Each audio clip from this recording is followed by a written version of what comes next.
Good evening, everybody, and welcome to this public hearing meeting held on December 16th, 2025, Kisuk-Yukit. We acknowledge that the city of Fernie is located within Kukinamakis, the unceded territory of Yakutat Nucleat First Nation. We recognize that we live and work within their vast lands. The Kanahunik are from Yakutat Nucleat and are members of the Tanaha-speaking peoples of British Columbia, Idaho, and Montana. And before I call this public meeting to order, I'm going to invite Director Bruce Lennox to the podium, please, and I'll join you there.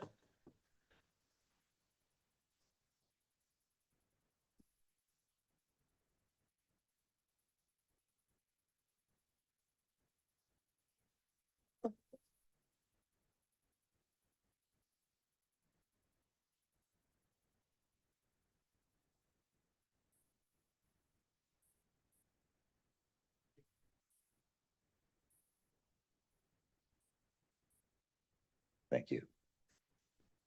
It gives me a great deal of pleasure. After 22 years of exemplary service, our Director of Planning is retiring in the new year, Bruce Lennox. It gives me great pleasure on behalf of Fernie City Council to present you with this gift in recognition of your service and a little card. Yeah, thank you. You're very welcome.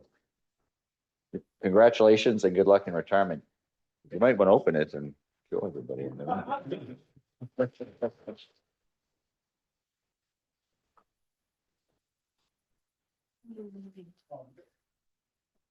Take a picture. No, turn around. Wow. More subdivisions to do. I'm gonna dream about that in my sleep. Congratulations, Bruce. Yeah, thank you. Yeah, it's been a real pleasure serving the citizens of Fernie, and it's been great working with mayors and councils. I think it was 4 or 5 of them. And Fernie's a great community, and I think it's only going to get better. So thanks to staff as well. It's can't even remember how many directors I worked with and managers. Worked with Derek from the beginning, and really appreciated working with my planning staff and my building officials. It's been a very difficult year with building permit issuances, and I really appreciate the good hard work that particularly our building officials have done in the last year. So thanks and good luck to everybody. Thank you, Director Lennox.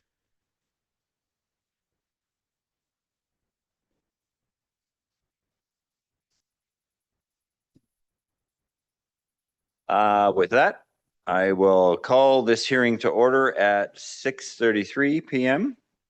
And this is a hearing for bylaw number 2540, and I'll read the following. The following public hearing is convened pursuant to the Local Government Act to allow the public to make representation to council respecting matters contained in the following proposed bylaws. Official Community Plan number 2231, Amendment Bylaw number 2540, 2025. To receive submissions from the public regarding the proposed update to the Housing Needs Report. At this hearing, any person present who believes their interests are affected shall be given an opportunity to be heard on matters contained in the proposed bylaw. No one will be or should feel discouraged or prevented from making their views known. However, it is important that all who speak at this meeting restrict their remarks to the matters contained in the bylaw. Those of you who wish to speak should, at the appropriate time, commence your address to the council by clearly stating your full name and community of residence. Then you may share your views with council. Members of council may, if they so wish, ask questions of you following your presentation.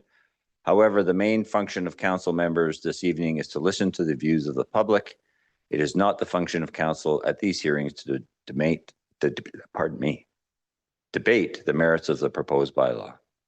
After the hearing is concluded, council is not permitted to receive further submissions on the proposed bylaw. The mayor will convene the regular meeting and council will give further consideration to the proposed bylaw. Speakers have 3 minutes to speak, and our corporate officer will advise when your time is up by indicating with a yellow card indicating 30 seconds left and a red card indicating your time is up. So having begun with that, we'll start with our staff presentation, a report from our acting Director of Planning, Mr. Simolini.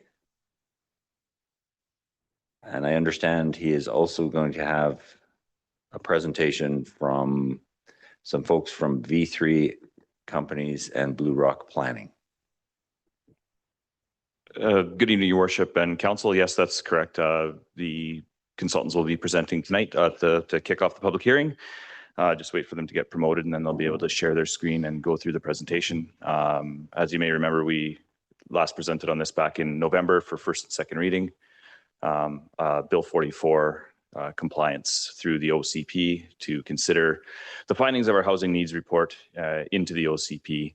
And again, it's part of the larger project, but we're getting the amendment adopted for this section of the bylaw and then roll it into the larger OCP project as well. So without further ado, I will leave it to Jonathan and Kristen to begin their presentation. Thank you. Thank you and welcome, Jonathan and Kristen.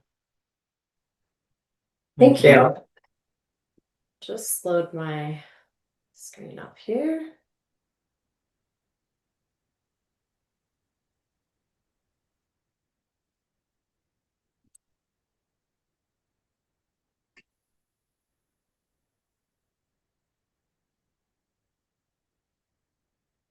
Okay, I trust you can all see a presentation now. We can. Perfect, thank you. Good evening, Mayor and Council. Thank you very much for having us tonight. My name is Kristen Harder. I'm the project manager for the official community plan update and housing needs report with V3 Companies of Canada. And Jonathan Schmidt also joins me from Blue Rock Planning. Jonathan is the senior advisor and senior planner on this project and will be supporting the presentation tonight as well. We're here to present the interim amendments to the official community plan as introduced by Mr. Similini, required by the provincial requirements set out in Bill 44, which is the Housing Statutes Amendment Act. The amendments are also a step forward in implementing the recommendations of the Housing Needs Report, which was recently completed and accepted by Council and identified that there is a critical need for both market and non-market housing in Fernie. And Bill 44 is designed to address housing supply shortages in the province. The proposed amendments presented here tonight will ensure compliance with the bill and align with the previous amendments that the city has completed with the zoning bylaw.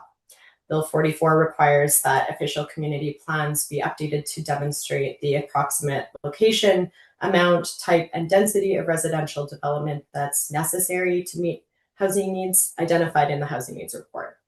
So I will pass it over to Jonathan now, who will walk you through our analysis for the proposed OCP amendments. Thank you, Kristen. We'll just review the numbers within the housing needs report, and this matches the provincial methodology. So these numbers are essentially given to the city, as was probably explained to you during the housing needs report presentations in front of council. And so we have 551 household housing units needed within the 5-year time frame and 1,856 needed within the 20-year time frame. And what the province is looking for is that the city has the policy framework and the regulatory framework to allow this many homes. It doesn't have to ensure that they happen. You have to have the policy and the regulatory framework that would allow that many. The rest is up to the market. Next. So here's a maximum build out table. So what the province is looking for is, can you provide for within your city the housing numbers that we just showed? So the 551 and the over 1,800 within the 20-year time frame. And so the LGA Bill 44, as mentioned, wants you to identify the where and how. And so we have 3 different categories here in kind of orange color there at the top. We have the total infill potential, which we looked at the total number of single detached homes within the city and multiplied that by 3, because with Bill 44, as many of you know, it allows up to 4 units on a traditional single family lot. So this would assume in this maximum build out scenario that you convert or bulldoze and put up a fourplex in place of all of those single detached homes. Likely not realistic, and we'll get to that, but the province just wants to know that that potential is there and that regulatory framework allows for that, which it does with some of your zoning amendments and with these OCP amendments. And then in red, we have total subdivided vacant land. And so these are your already subdivided parcels that are around the city that just haven't been built on yet. And as per Bill 44, they would be allowed at least 4 units a lot. And so that's been calculated. And we looked at both on the ground and GIS analysis to come up with the 896 there. And then we have the green, and that's to signify greenfield lands, which are large undeveloped chunks of land that aren't subdivided yet. We're looking at the Montaigne and Ridgemont areas here. Montaigne already has some existing CD1 zoning, and that would allow our calculations 1,233 units. And then for Ridgemont, we took an estimated 4 units per hectare, that's the UPH, and got 868 units. So in total, you have quite a few potential units if you look at max build out within the city. So the long and short of it is that you're fine, you meet the provincial requirements by a long shot. And then we'll get into some of the nuances around that. So this is provided within the OCP amendment materials to show the province that the city is has the available land and the available policy and regulatory framework to meet the housing needs requirements within the housing needs report. Next. So we have provided the map for council's purposes here, and it's only for reference as some of the lands are quickly being developed, and this would be outdated if we put it within the amendment document. But for your reference, this is those green areas, the red areas being the unsubdivided lands that are being built out. And so this is some of the background mapping that was conducted to calculate those numbers. Next, we have provided within the amendments what we call a more realistic scenario. And what we did was change the first 2 numbers there. We only assumed 5% of single detached homes would be converted or bulldozed and replaced with not a fourplex, but perhaps a duplex in this case. And so that drastically reduced the number from almost 5,000 to 162. And then more realistic too, looking at the subdivided lots, multiplying them by 1 unit a lot, getting 224, rather than I think it's over 800 in the other max build out scenario. The greenfield lands we've kept the same because we don't anticipate at this time those numbers would veer much. They are fairly realistic at this time. So the result is rather than being over the needs by the thousands, you have a kind of a surplus of 631 in your 20-year needs scenario. So that means that even in a more realistic scenario, you have enough land and you have the proper policy structure and regulatory structure to meet your housing needs in the 20-year horizon. We should note, though, that that if you just look at the red areas, just your kind of subdivided lots, the kind of easiest, most logical development areas, you don't have enough. So there is going to have to be a combination of greenfield and infill development to meet those housing needs. And it'll be up to council's policy, framework and perhaps the kind of larger OCP project that's going to dictate the balance that you want to strike between infill and greenfield development. And then, of course, there's the market. That's also a huge factor. So just note that we will be in a case, and we talked about it before with council, that policy around greenfield versus infill will be really important moving forward. Next. So here's a summary of those solutions, and we have the 3 solutions there in the more realistic build-out scenario with those numbers presented. Next. And lastly, we should touch on that because Bill 44 requires the city to allow 4 units a lot, we had to propose other amendments to the official community plan in order to comply with the legislation. And these amendments, and there's a series of them, we believe are required to enable that compliance with Bill 44 and the new LGA. That were previous policies looking at secondary suites, allowing them in certain areas, but not other areas. As we all know, that's now not permitted within the new legislation. We have to allow up to 4 units on every single detached lot that has full servicing. So there's a number of amendments here. If you have questions on them, we're happy to answer, but that's kind of a summary of why they are in your package. That's all I have, Derek. Kristen. Thanks, Jonathan. Yeah, I'll just touch a little bit on next steps. So upon conclusion of this public hearing, should council give approval of the interim amendments, part 1 of the official community plan project will be complete, which is the completion of the housing needs report and the interim OCP amendments. Upcoming tasks for part 2 include the background research, official community plan audit and recommendations memo, which will inform the overall OCP updates that we will be diving into next.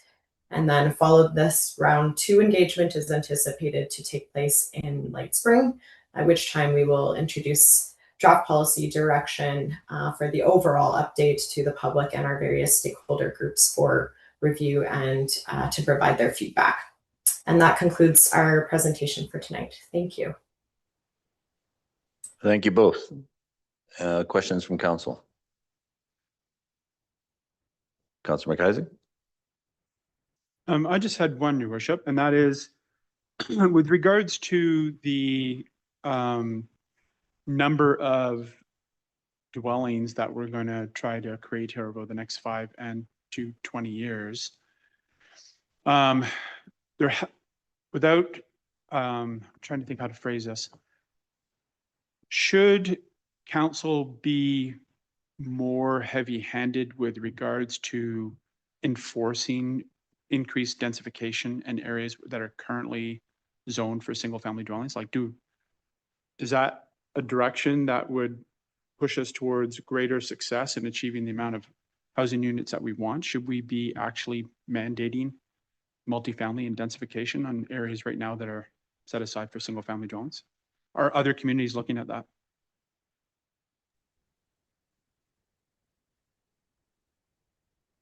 Through the mayor, Derek, do you want to answer that first, or do you want us to talk about it? I'll let you go ahead, Jonathan. Okay.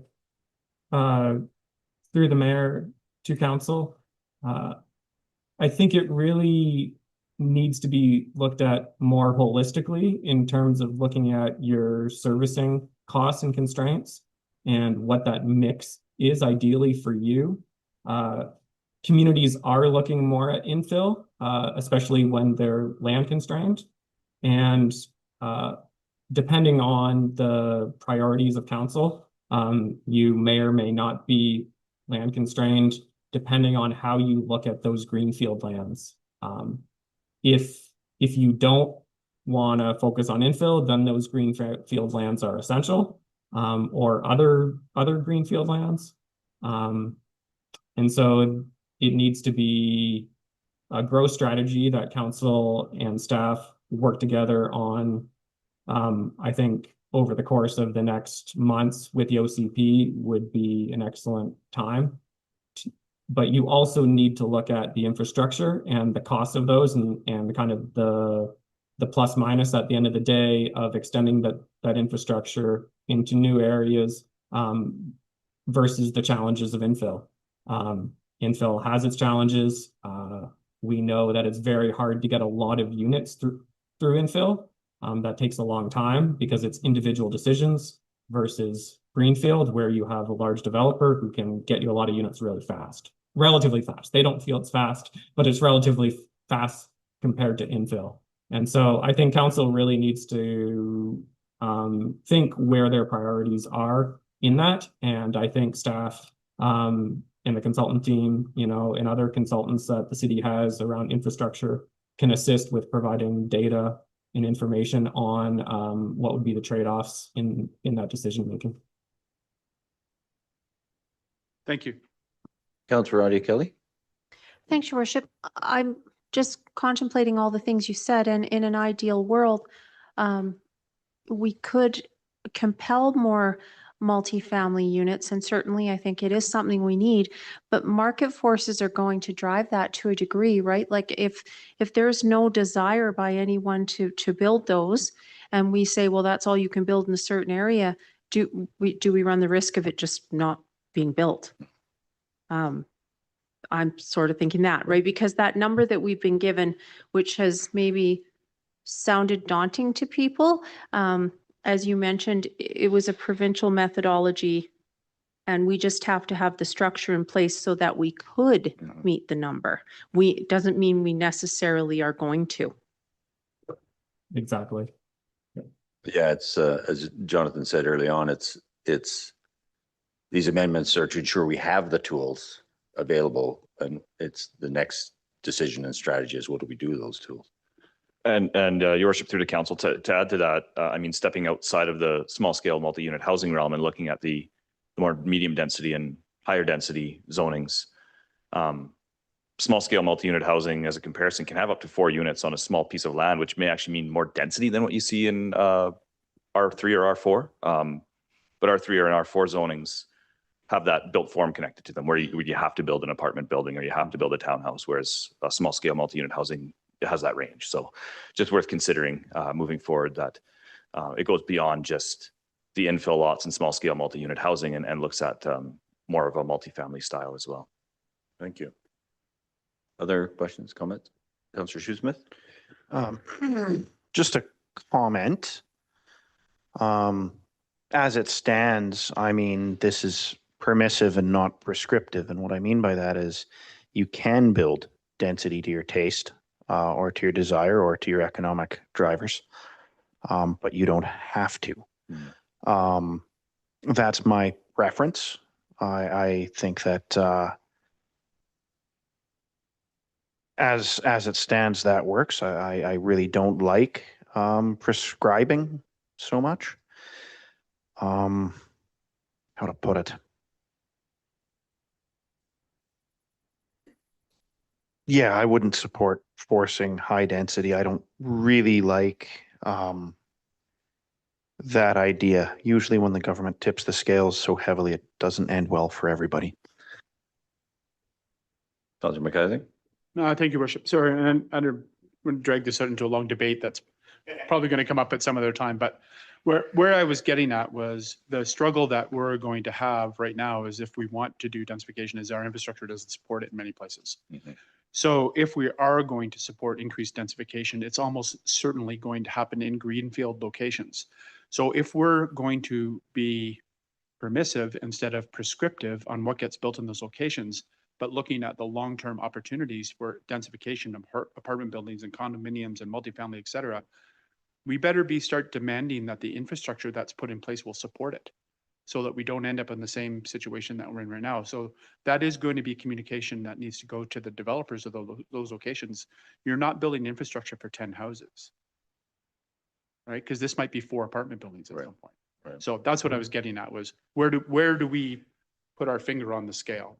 Is it, we don't want to direct the market, but we do want to ensure that we don't exacerbate the current situation that we already have. Yeah, no, that's fair. Do you have any comments to that, Mr. Simolini? Yeah, Your Worship, I think just as far as like infrastructure planning and subdivision planning, it's something that we're going to have to start taking into consideration, right? That the density can be up to 4 units per lot. So rather than your traditional single family water and sewer mains going down the street, we need to look at potentially something bigger and working with engineering and our capacity analysis to to work out where and when that can happen. Yeah, yeah, because as it stands, we can allow it where that infrastructure can support it. But to be forward thinking, we need to ensure that the infrastructure can support it wherever it could potentially be built. That's correct, Your Worship. And if I may just add to that on the infill side of things, the number that was used to get that more realistic is actually reflective of what we've already seen in the past. As far as someone to get a secondary dwelling unit above a garage, for example, they would have to come to council, get a rezoning and go through a variance process and get all of that sort of sorted before they could do it.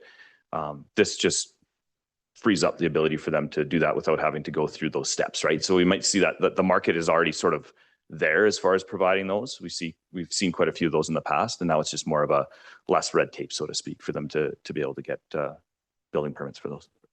Thank you. Anything else from council? Councillor Stu Smith? I'll be more brief this time. Thank you, Mayor Milligan. Yeah, that was actually a really good point, Councillor McIsaac. Also, I would just like to add to the discussion, I'm not actually a favor of growth for its own sake. I think that that's not necessarily a good for everybody involved by default. I just think a hands-off, open approach is the best. Thank you.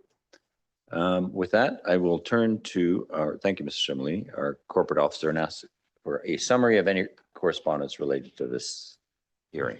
Your Worship and Council, the report in Council's hearing package outlines a summary. As of 4 p.m. today, no external public comments or written submissions regarding bylaw 2540 have been received. Thank you. And with that, I will call for submissions from the floor or electronically, if anyone's indicated. I will call a second time for submissions from the floor or electronically. If you want to speak to this bylaw amendment. Yeah. And I will call a third or final time for any submissions from the floor or electronically. Seeing none, we will, unless Mr. Similini has any other further comments, we will call this public hearing closed and close the hearing at 6:58 p.m. Thank you. We have a very full agenda tonight, so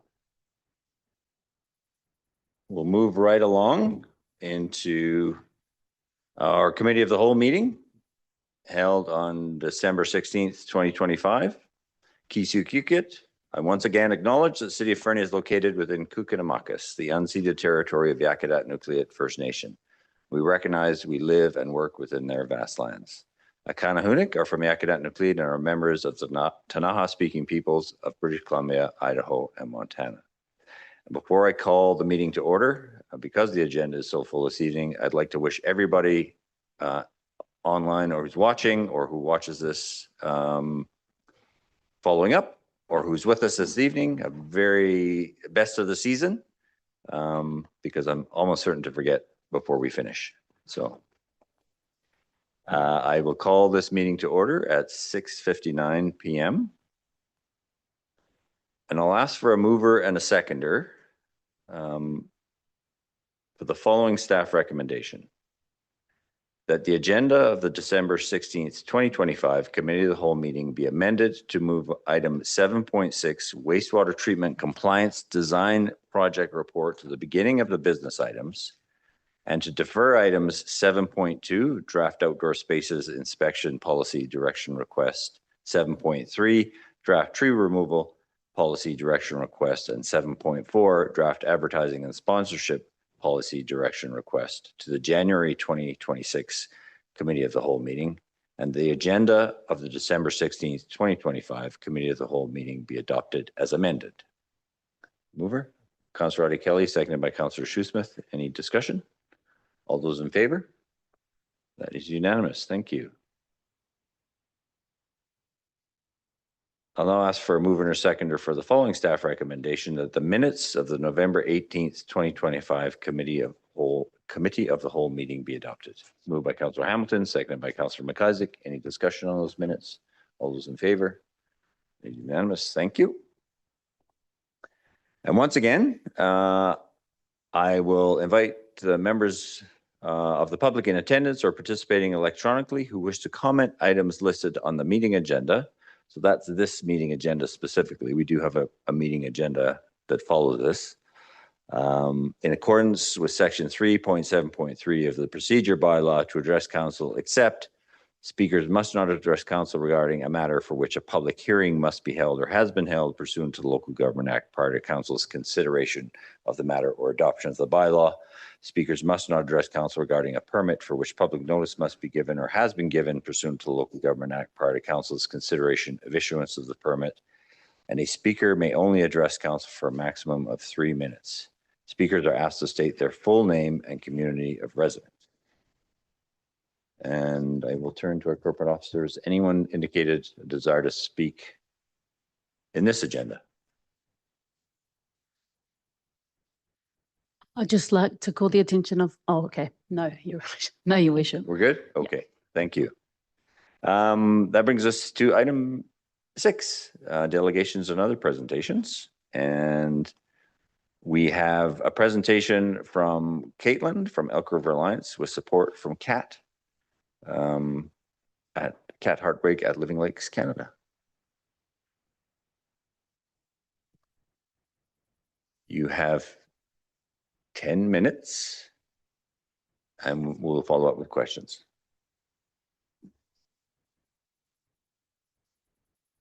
Hi there.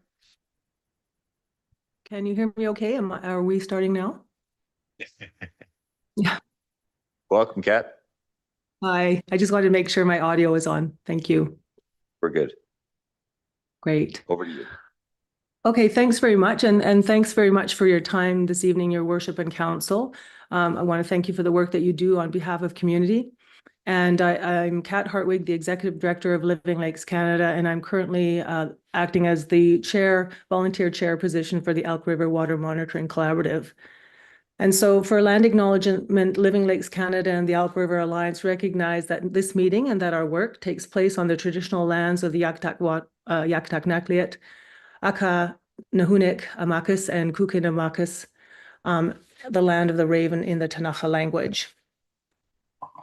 And so in June, Yaktaq-Nakliet First Nation, Living Lakes Canada, and the Elk River Alliance, we co-hosted the Without Water Symposium representing the Elk River Water Monitoring Collaborative's annual meeting. Over 100 participants shared their insights on the future of watershed security in the region. And the subsequent report summary, which is in your background package, highlights the need for transparent data, integrated planning, and empowered local leadership to manage water quantity and quality. So in that report, in the feedback that we got from participants, 3 action items were recommended when we did our collation of the action items. And so we'd like to focus on action item number 2, which is germane and more relevant to this council's meeting. And so in that action item, it suggested that we support local and Indigenous water governance with sustained resources, establish solutions for our current water quality and quantity challenges via local water tables that incorporate current and predicted climate impacts. And so I want to provide you that now, which I'm already aware of for local watershed boards, including the following. We have recurring local impacts. We regularly experience summer water restrictions, boil water advisories, and effluent discharge notices, which you know too well, which demonstrates the urgent need for a coordinated watershed management approach. We have upstream decisions that have downstream consequences. Local governments have limited influence over upstream land use, yet they are responsible for protecting drinking water, maintaining infrastructure, and ensuring public safety. We have growing responsibilities with limited tools. Communities must build housing, plan for growth, and prepare for climate impacts such as floods, droughts, and wildfires, often without the tools, funding, or governance structures needed to ensure watersheds are sustainably managed. Governance gaps. BC lacks a modern watershed governance framework and coordinated local boards, leaving communities without mechanisms to reduce conflict over scarce water resources, coordinate strategic action, and implement solutions at the watershed scale. So local watershed boards offer practical, regionally tailored mechanisms that empower communities, strengthen partnerships, and coordinate strategic action across jurisdictions. BC is one of the few provinces without local watershed governance. Recent initiatives, including the Accord with the BC Green Caucus and the Walrus Mandate, create opportunity to establish watershed boards across the province. Watershed boards are permanent, locally based, co-governed bodies, bringing together local governments, First Nations, and key stakeholders. They provide a structured forum to coordinate planning, share knowledge, and make decisions that protect water resources and support sustainable development. So in summary, the key benefits of local watershed boards: coordinate strategic action, deliver targeted solutions, strengthen partnerships and encourage collaborations while reducing knowledge silos, empower communities to give local residents a voice, enhance resilience and public safety by improving water security and climate preparedness. So in BC, we have a couple of examples of watershed boards, including the Okanagan Basin Watershed Board, which is nearly 60 years old and is BC's first and oldest watershed board. It implements basin-wide programs, advocates for local needs to government and policymakers, communicates between all knowledge holders, and builds funding opportunities for watershed-based stewardship. The Cowichan Watershed Board was created by the Cowichan Tribes and Cowichan Valley Regional District in 2010 and is now internationally recognized for its leadership on water issues. So what we're asking of you for this council is that we hope you would support a sign-on letter to the province calling for the creation of a provincial system of local watershed boards, starting with the Elk Valley. Included in your package was a letter that we had distributed in the pre-reading materials to council, where Nisukan Haida Gravel from Yakitak First Nation is the lead signatory already with Living Lakes and Elk River Alliance, and wishing to get supporting signatures so that we can move forward on building a coordinated approach to the local stewardship through water governance tables. And that is the conclusion of the presentation for you here today, short and sweet. Hopefully I can answer any of the questions you might have. Thank you very much for your time and attention. Sorry, thank you, Kat. Caitlin, did you have anything to add? Nothing on top of what Kat said. I'm available to answer any questions if you want to direct them my way. The only addition is that we have spoken to the District of Sparwood, who are considering their support currently, and we presented to the District of Elkford last week, who passed a motion at their council meeting to support the letter, and have asked us to also reach out to RDEK areas A and B for their support, which we're looking to do in the new year. I just don't want to swamp inboxes a week before Christmas. So that is what we'll endeavour to do early in the new year, as well as go back to Sparwood for their support and whatever else Fernie may need for that as well. Thank you. Questions, comments from council? Councillor Hamilton. Thank you. I think my two questions were just answered, but just to clarify, you will be talking to Area A and Area B because they weren't listed in the package. So I was curious if you were going to be talking to them. And just to be clear, it is only Nisukan Gravel and Yakitak Nucleate who is currently signed, but you're in the process of presenting and seeking support from everybody else. Is that question relating to Tanaha sister nations, or? Sorry, no, I'm more, the question is more specifically, we only have one, there's only one other government level signature on there, but the others are forthcoming. Yes. Okay, thank you. And has Yakitat Nucleate already submitted that letter to the province? So this would be an additional letter? It is signatory on the letter, which was sent as part of this package. Okay, sorry, So- I guess. Rather than a letter of support to support this, we're trying to do it as one consolidated effort and send it So in we one. would sign that same letter. Additionally, Okay, yes. thank you. That wasn't quite clear, but Yep. thank you so much. Thank you. Another question, it was mentioned in, what is the Walrus Mandate? Like, what exactly does that mean? Because it was in the report and it was in your presentation.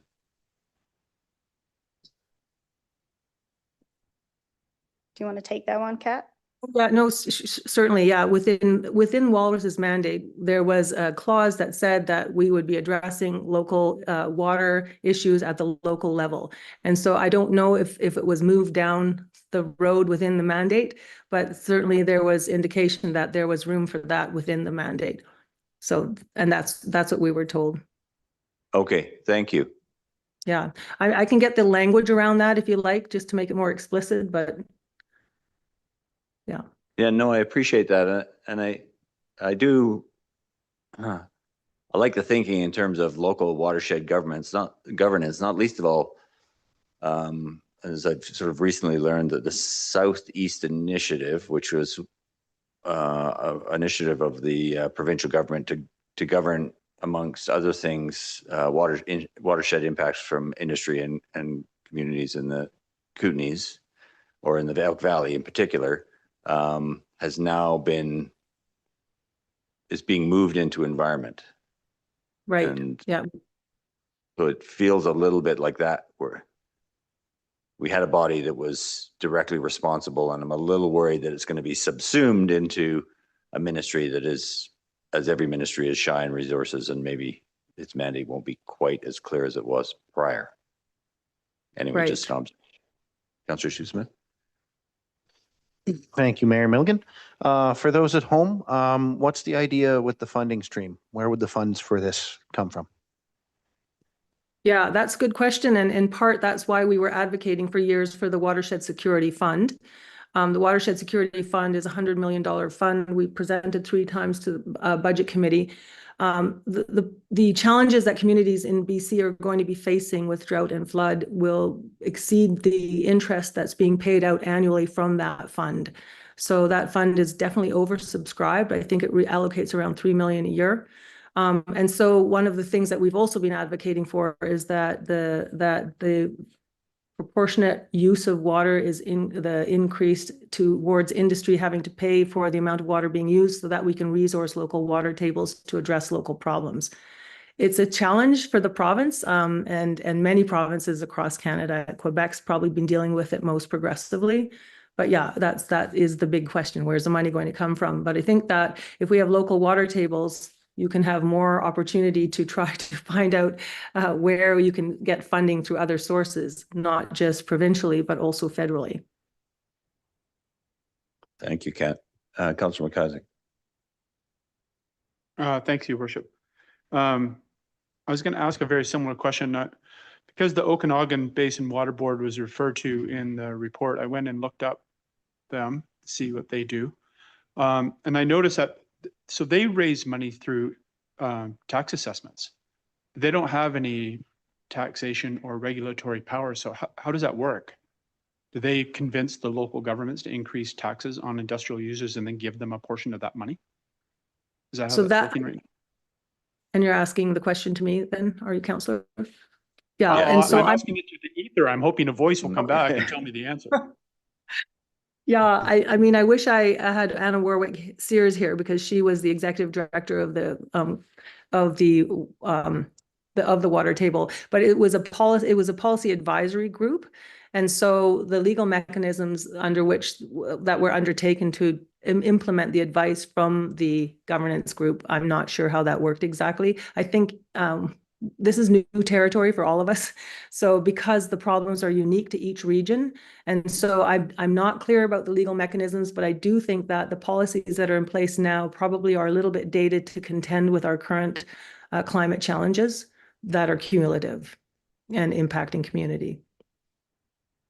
Yeah, as we've So just seen. Yeah, Further? yeah, exactly. Okay, thanks. So I guess to be determined, I guess, is really where that's coming from. And with regards to the issues that this fund would address, in a number of places, you use the language of addressing, as well as in we will address these issues, or we'll be addressing that. When you say that, what do you mean by addressing? Are you talking from the perspective of an advisory board giving advice? Are you creating strategic planning documents that you expect signatories to follow? Like what do you mean when you say addressing? Well, what I mean is that when we have cumulative impacts, we are feeling the impacts at the local level. So we're feeling drought, we're seeing that wells are drying up, and we're reacting to that. And we're not really having an opportunity to progressively plan as a collective in our communities around watershed stewardship. And so it feels to me as though the local community needs to be empowered to be able to address local problems. And that's what we see happening throughout the province. I mean, the town of Gibson's same issue. And so I'm not sure about the legal mechanisms by which we can influence decisions around how that will impact the health of our community's well-being and water supply, say, for example, in the case of Southeast BC. And so I think it's a problem that we're all sort of contending with, and it hasn't been resolved. So I'm not sure if I'm answering your question exactly. It's just that if you don't have some delegated authority at the local level, I don't know that we're going to be able to deal with it locally. And that would be the essence of what those water governance tables would be looking like and responding to, and hopefully pre-planning and not reacting. And so addressing the best we can. Right now, we're pretty much in reactionary mode. I mean, we probably should have been on this 30 years ago. So just Final? yeah, thank you for that. And I apologize if I'm not intending to sound argumentative here. I really am trying to understand what the benefit of having a particular and I'm not going to use the word oversight there, but like a larger body throughout the local area. Since at least within the municipality of Fernie, we have lots of ability to do that, but there's not a lot of coordination. So I guess the question I'm asking really is, do you perceive beyond the forward-looking goal of this particular group, the coordination of work between different local governments, such as the Tanaha, District of Sparwood, Regional District, et cetera, where that coordination doesn't currently exist? Is this what you see as being what the ask to the provinces is? Let us self-organize? Is that essentially what you're asking for? Well, self-organized to help address local problems with support. So yeah, it is, because it'll require all levels of government to address things. I mean, you are dealing with the issues within your parameters of the city of Fernie, but of course, as you know, your watershed is outside of that, but you're going to be impacted by the activities that are occurring in your watershed outside of your political parameters. So that's what it is. And it's just resourcing local groups to be able to do that. And what does that look like? And of course, the province is challenged to find the resources as well. So can we collectively determine what other areas we can tap into? The Okanagan Basin Water Board, I know they got federal gas tax money. So there's other ways to try to get the support for these local water tables. But this is also new for me. This is just an opportunity. Right now I'm in my capacity as chair for the Elk Valley Water Monitoring Collaborative. It's all about water quality, but if we don't have the water quantity piece addressed, the water quality will also diminish. So we can't address things in a compartmentalized way anymore. That doesn't work. And so it's pushing us to look at the whole and manage holistically, which requires multi-jurisdictions, which usually water tables can help address. Thank you. Councillor Shoesmith. Thank you, Mayor Milligan, similar to Councillor McIsaac's question, but more pointed. What powers does this creation intend to have? Well, I don't know. So, because I'm not a lawyer, and I don't know what the powers that the Okanagan Basin Water Board have other than they're an advisory. So they're a well-intended advisory to support their community and their constituents, and they provide advice and data and information to policymakers and decision makers. Those are our mechanisms, and they may or may not actually address our problems, but that's what we have right now. But right now we have no local advisory to direct policy around sustainable water use and to protect our watersheds for our communities. Thank you. I have one question and then an observation. So who would you be looking for someone from, say, the city of Fernie to serve on the water board? And who would that be? Would that be typically a member of staff or an elected official? Well, again, it's not my table. It would be the table that serves the community. And so it would be, I mean, right now, the mandate of the Elk River Water Monitoring Collaborative is very narrow. And I think and I don't know if it's the body to broaden the mandate or not, or if you need a whole new local water table. But yes, I would certainly say that there would need to be local representative from government at all levels, right? Right. And the observation, I guess, is it feels like, and forgive me, Kat and Caitlin, like it feels like we need somebody here from an existing water board Yeah. to talk about their experience, what the challenges are, what the successes are, to give us a little bit of that perspective, just to see where we would fit in this framework and how it could potentially serve us. It's not to take anything away from your presentation. It just feels No, like not at all. No, your worship, not at all, and not to interrupt you. And that's exactly one of the thoughts I had is like, why are we talking about a thing that we're not experts in? So Polis, for example, does water policy at University of Victoria. But what we were told is that each watershed board, and of which there's only few, are very unique to their area. And so, yes, we can look at the strengths and weaknesses and the trials and tribulations, but in the end, locally, we're still going to have to deal with our local water problems, and we're going to have to tailor something that's unique to us. But I completely agree with you that it would be much more helpful to have that presentation of the pros and cons. We mostly wanted to get this to you before the Christmas break. I mean, and hopefully before the next season of whether or not we're going to have droughts or whatever. This is a long and drawn out process, but we're a little bit behind the eight ball here in terms of addressing this writ large across the province. Thank you. Any other, Councillor Nixon? Thank you, Worship. I'm just curious if this is like an AKBLG thing as well. I mean, a larger advocacy group going to the province rather than having one single voice, or one letter going to Premier Eby. Yeah. I do think that we're going to have more flooding. We're going to see more effluent. We're going to see more droughts. Just more watershed issues in the future. So I think the more minds we have working on this, the better. So I am in favor of this, but I'm just thinking that it would be good if we were to have another body also supporting this. Yeah, more leverage, as they say. Councillor Artie Kelly. Oh, sorry, go ahead. Actually, your worship, for me, just listening to, it's a little bit too unclear what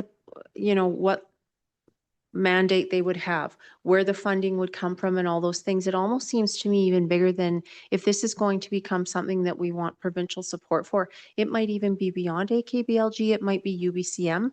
Like, to me, to sign on to a letter, not knowing what authority the board would have, not knowing where the funding was come from, I'm not supportive, but I don't feel that I'm in a position to support without more defined information. Thank you, Councillor Shoesmith. Thank you, Mayor Milligan. Yeah, I'm somewhat concerned. Call this ill timing, but I worry about areas that delve into this. California would be a nice example with lots of overlapping water management systems. And at the same time as they've grown by multiples, their own water improvement processes have stalled under their own regulatory weight of plowing through the number of bureaucracies and different things that they have to do to get things done. And so they see compounding failure upon failure. There were decades ago multiple additional planned reservoirs just to deal with the then planned growth. And since then, they've far exceeded those numbers and they haven't built those reservoirs.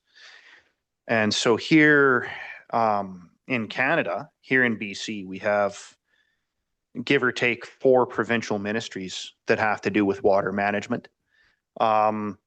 And I actually didn't have the federal ones off the top of my head. I had to search. Apparently it's close to 20, but just reading the list, I would say it's an easy 5 or 6 at any point in time.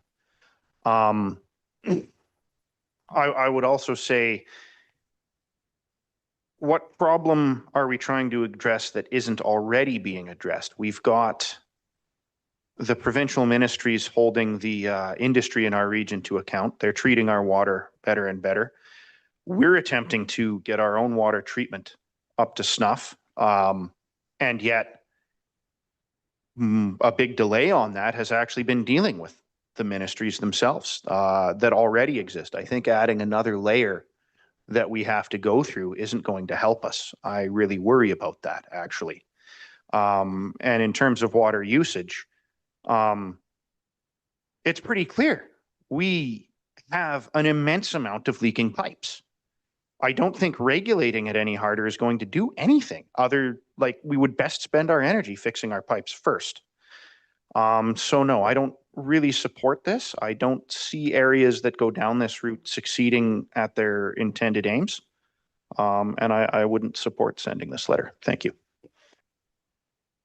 Councillor McIsaac.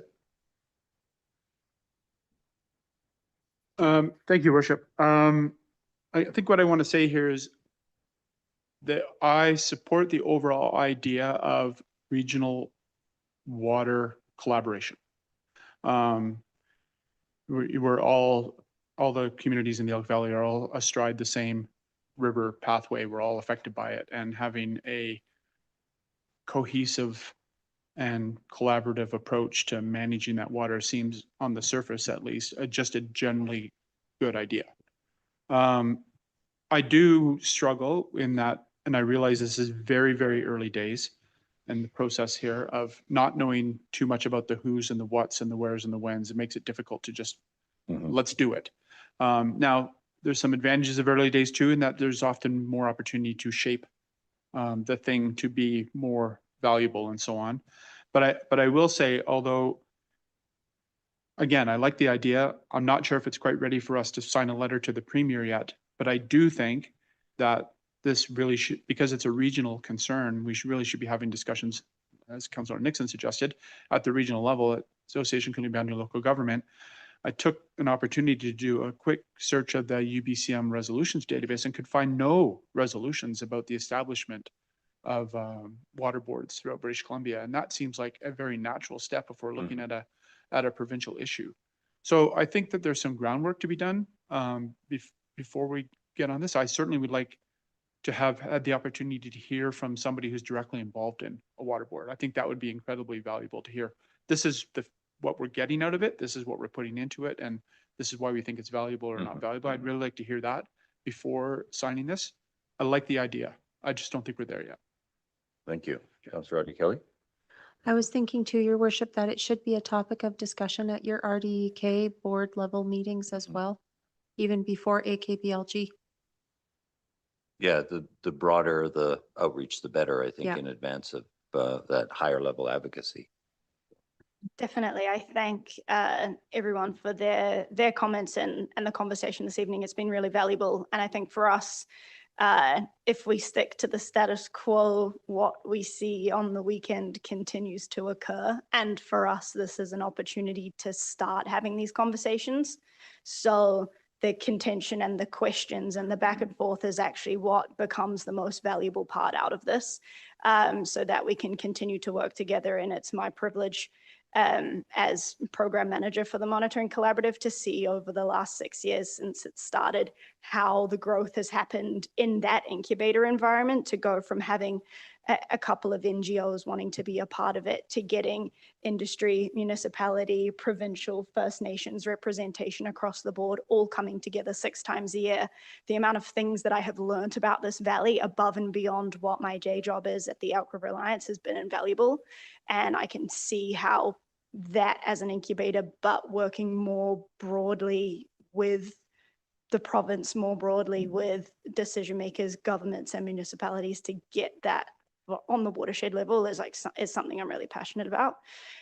So while we may not come to a decision this evening, being able to take the minutes from this and work on coming back with being able to present something further and working with teams at the city to start to fine tune what you guys would like to see and being able to kind of present that in there is going to be valuable takeaway. So thank you, everyone. Yeah, that would be helpful, Yeah. Caitlin. Thank you. And just timing wise, if we were to make a presentation or take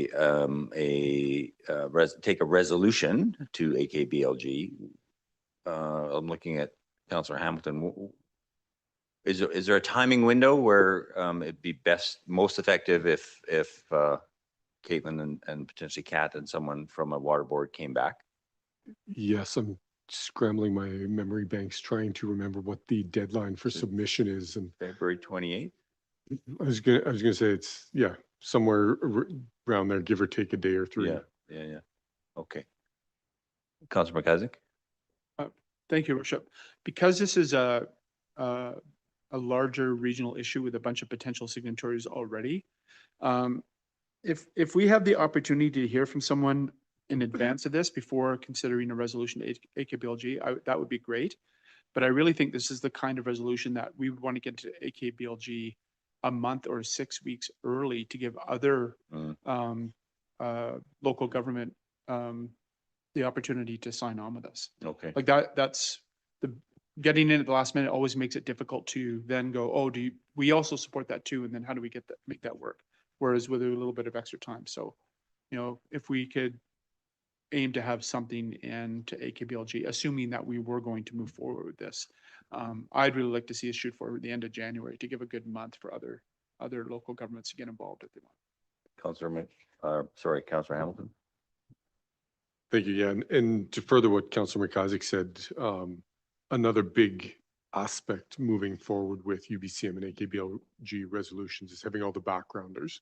And so to have a couple extra days or a week or three to build that backgrounder document and have the information to submit and support it, be it the results and experience in Kelowna and elsewhere, that would also really support getting additional signatories. Thank you. Is that helpful, Caitlin? Yes, that is all very helpful. Thank you. And thank you so much. And Kat, thanks very much for your presentation this evening. Oh, you're very welcome, and thanks for your time.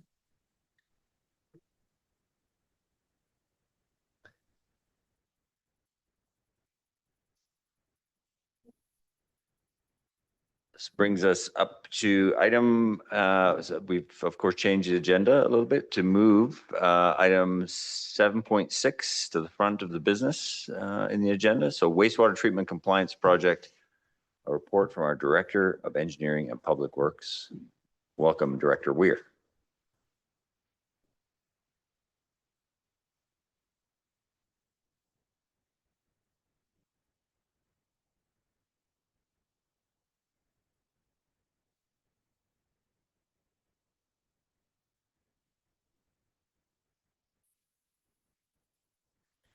Good evening, Mayor and Council. Myself and Engineering Manager, Mr. Pinnell, will share the role of presenting this evening to provide an update on the city's wastewater treatment compliance design project.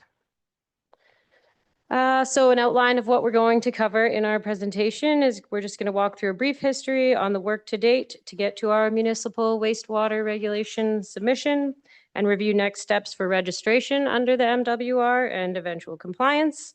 And then we'll move into a review of current operations of our wastewater treatment plant and also some information on last week's emergency wastewater treatment event.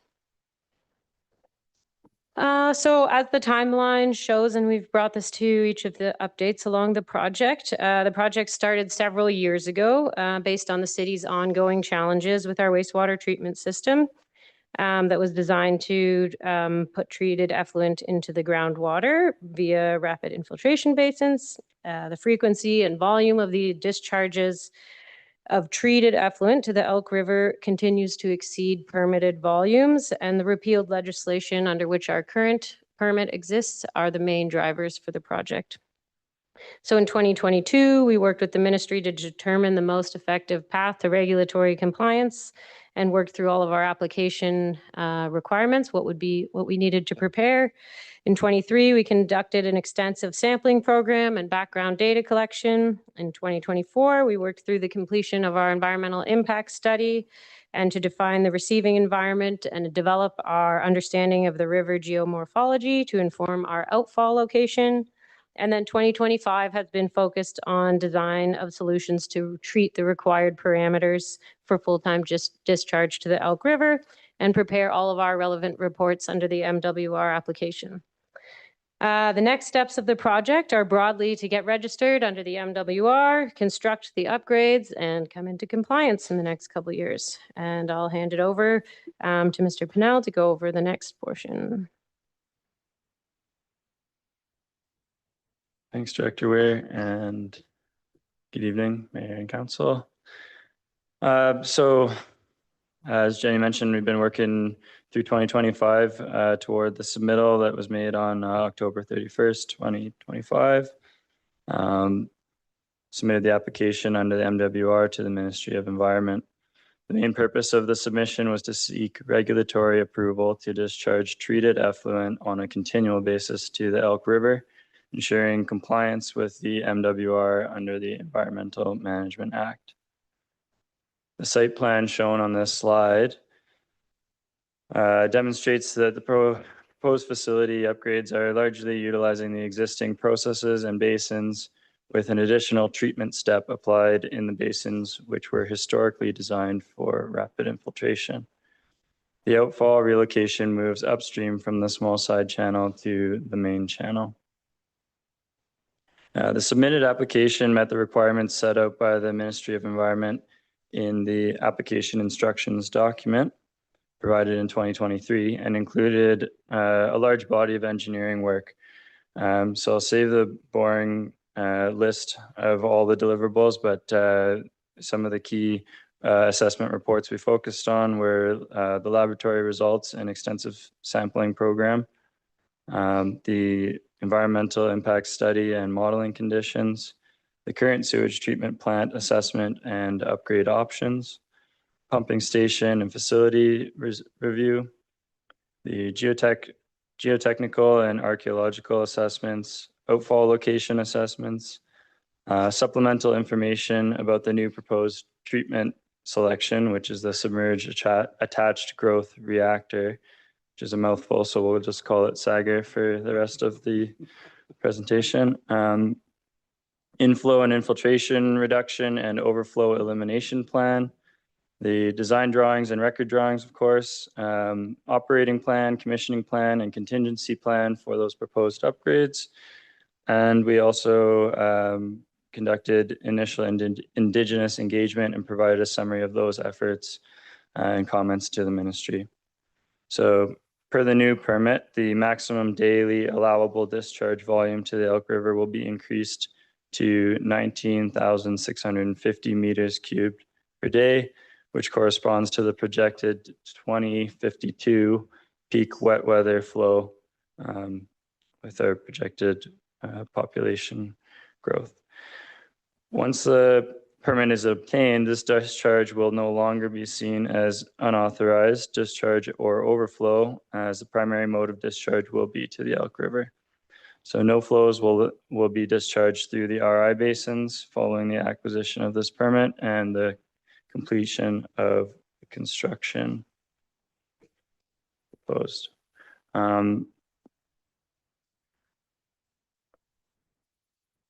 I understand that it's a pretty small figure here, and there's a couple more figures here that if you do have some questions, just let me know and can dig into that, but I'm not expecting that you can read all the fine print. It's just a visual representation. So moving ahead to the major components of the upgrades, we list them here in kind of a simple 5 steps. The details of each of these steps were the focus of the April 2025 Committee of the Whole project update, and they've remained relatively consistent over the last 6 months as the components have progressed into the detailed design stage. So I encourage you to reference that presentation for some more detail. The first step in the upgrades addresses the existing aeration system issues, such as replacing the blowers and housing them in the new building, replacing the aeration equipment components that are at the end of their service life. And the second step then focuses on optimizing the aeration process in the 3 aeration cells and converting the P cells in order to increase retention time and prepare the effluent for total ammonium nitrogen treatment, TAN. So we'll dig into that TAN reduction as part of step 3. It's the addition of the Sagar treatment process, which involves decommissioning RI basin 1 and 2 and constructing the Sagar cells and associated blower equipment. So you can see the 4 Sagar cells shown in the figure in RI basin 1. Sorry, Mr. Brunel, can I ask a question? Yes. The total ammonium nitrate, it's unclear to me, has our system ever treated for that? Timely to switch to the next slide. Yes, good question. So this slide provides some context to answer your question for the requirement to add that treatment step to reduce total ammonia nitrogen, which form one of the most significant portions of the plan's upgrades, that treatment step. So there is no reduction in TAN from our current treatment process. And through the 2023 sampling program, I just want to give you some context of what going from no treatment to treatment really means as far as level of reduction. So the environmental impact study resulted in design effluent discharge TAN concentration of 7 milligrams per liter or less at the effluent discharge point, which is the end of the treatment, to meet the BC water quality guidelines of 0.44 milligrams per liter at the downstream extents of the initial dilution zone. So combination of the treatment step and the new outfall ensure that you have dilution and you're meeting the water quality guidelines in the river. That dilution zone was informed by the environmental impact study and accounts for scenarios with the lowest river flows in the summer and the highest wastewater treatment plant flows. So in the figure, you can see the recorded levels of TAN in our treatment from, like I said, in 2023. The proposed treatment facility provides roughly 3 times reduction in the effluent TAN concentration. You can see as you move right on the figure there, there's obviously natural dilution, but with the treatment, you start way down low, just above 5 and 7 milligrams per liter max, and so you're not relying on dilution to remove that constituent in the concentration in the river. Did that answer your question? Well, it was unclear to me from the report, and forgive me if I'm obtuse, but what the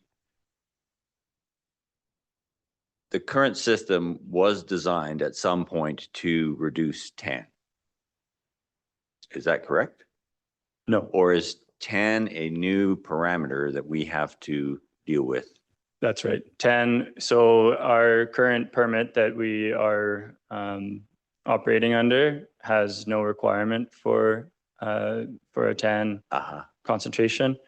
So therefore there is no designed treatment for TAN reduction, and largely there is very little to no TAN reduction through the current treatment process that was shown to us through the EIS study and our sampling before and after our current system. Okay, so drilling down on it's not due to any kind of degradation or anything. No. It just never was designed. It was never designed to do that. Yeah. Is this due to a change in the regulatory regime, or what's happened? Like, if we didn't design it to treat TAN and now we have to accommodate for TAN. What changed in there? I believe there's two major changes there, which is one where we're, instead of just charging to ground, we're just charging to surface water. And at a certain trigger of quantity and flow, you are then governed, MWR governs you to a certain quality. Okay. But there is, again, it isn't just written down that every discharger must meet TAN concentration at their effluent, because every body of water that you're discharging to is different. So that's why you need an environmental impact study to inform how that dilution zone is going to react or is going to meet the water quality guidelines once the effluent is diluted in the river stream. Okay, So, thank you. But that leads to another question. If our receiving environment is different than, well, everybody's receiving environment is different, are we being influenced by inputs? Is that level being influenced by inputs upstream? Like, I know nitrogen is a background levels in the river are considered in the environmental impact study. And is our for sure. river high, generally speaking, in terms of bodies of water in the region? I'd be more of a qualified question, I guess, than I don't have how high, but yes, we've been told that it's elevated. Okay,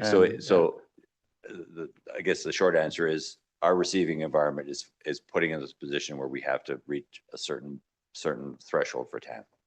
That's right. Thank you. Sorry, Councillor Adi Kelly. Just following a little further along in your thought process, I think, Your Worship. So we are impacted by the upstream inputs. It is sort of tailor-made to what our how do we future-proof that? Like if for upstream inputs changing things, is that something that we, like, how future-proof is our system? Like, how do we know? Like, what if upstream inputs really, really change and impact us, or I don't know, there's less water? Like, how do we account for that? Mm-hmm. Like if there is drought and there's less water in the river, what does that do to our design? May I do to council? I don't want to elaborate too far on this one in the meeting. I think we could take that away to provide a little more detail to you. But I do want to say that the environmental impact study does use, projected, considers climate change. So putting factors of safety and increasing to extremes, as well as there's other mechanisms to consider industrial impacts upstream, such as being on a board to review, mining expansion, et cetera, those projects. And that's where we can ensure that we're aware of their projections because they have extensive sampling programs as well. If I may add further to that, we can also future-proof in our technology selection. So our consultants have recommended a technology that, it can't just treat to 7, it can treat below 7. So we select a technology that has proven ability to reduce the levels even more, so that as regulations get more stringent over time, or parameters change, we're not selecting something that only works to this level. Thank you. I believe in one of the figures, if we were to look back quickly, there is, beside these 4 Sager cells on this figure, room for future expansion. It's a bit of a modular system where the 4 Sager cells has additional capacity beyond what we, to cover for reliability requirements from the regulator. But inherently, you can increase capacity by adding more modules with this technology. Oh, sorry, went the wrong way. Okay. So to jump back into the remaining steps of the system upgrade, Step 4 will likely be addressed in parallel with the treatment facility upgrades and involves upgrading the pumps and screening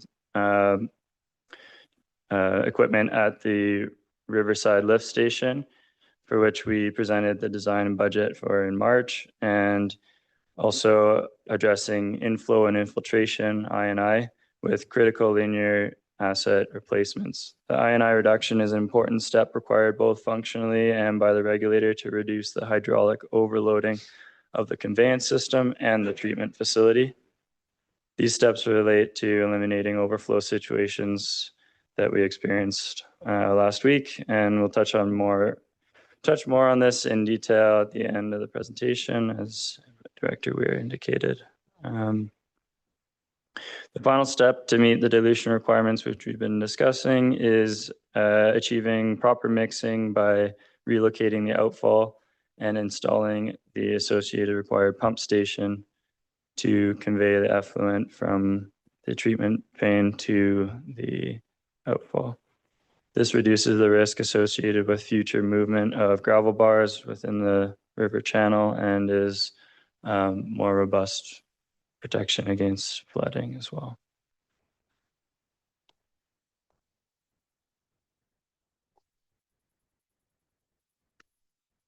Okay, now, having summarized the required upgrades, I guess we can focus back on the next steps in the design compliance project. Staff are currently engaged in a series of meetings with the Ministry of Environment to review preliminary feedback on our application. And they've completed a screening review and requested some additional information that's due for submission in January 2026 to move the application into the detailed review process. Meanwhile, we're finalizing designs on some components of the upgrades and preparing detailed cost estimates.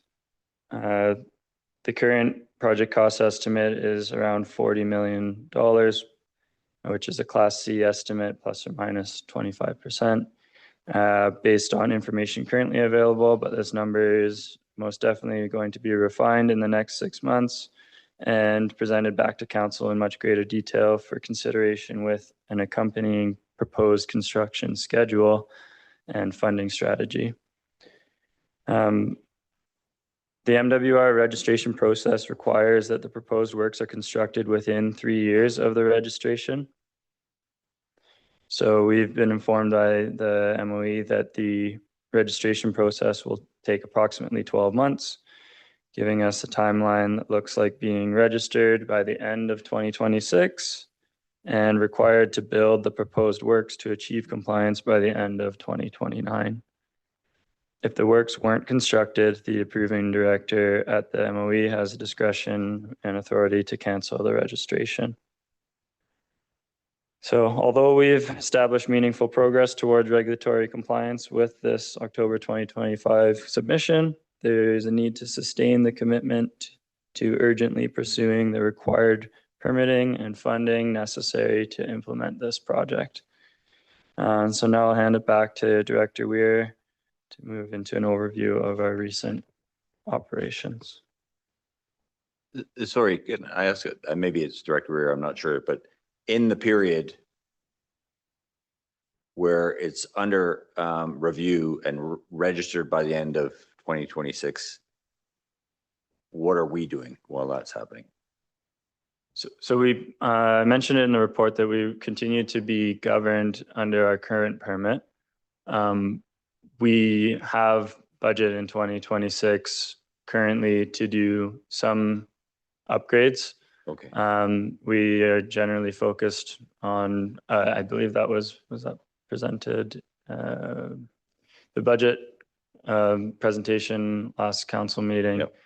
Did touch on a pretty significant requirement of our known upgrades outside of this project, to be honest. But there's, I guess, Director Weir will kind of touch on how some of our upgrades are aligned with the future design. Thank you. If I may, were you wondering what we're going to do on this project as well? Yeah, Or it'll we're advance in so we're parallel. still working to finish a level of detail on some of the works, such as like the detail of the blower building that will contain the blowers, and the new lift station building and stuff aren't right at 100% design yet. So we're working to finalize those designs. And then the cost estimating is a big part. We don't have detailed costs yet. So our consultants will be doing that on our behalf, overseeing that. And then there's some other permitting items that were sort of listed out in the report that we can start preparing for as well. Long lead time permitting type things. Yeah, no, thank you. I just want to ask the question so it's clear to everybody that we're not just waiting for the province to give us a thumbs up. We are working continuously on this project. Thank you. Yep. So with the update on the project proposed upgrades, we also wanted to take an opportunity to present sort of the status and recent performance of our wastewater treatment facility and the work to stabilize and optimize the current treatment processes while this major design work is ongoing. So over the last 5 years, we have done a number of significant maintenance projects. Just recently in the spring, we desludged our second aeration basin 2. The first one was desludged in 2022.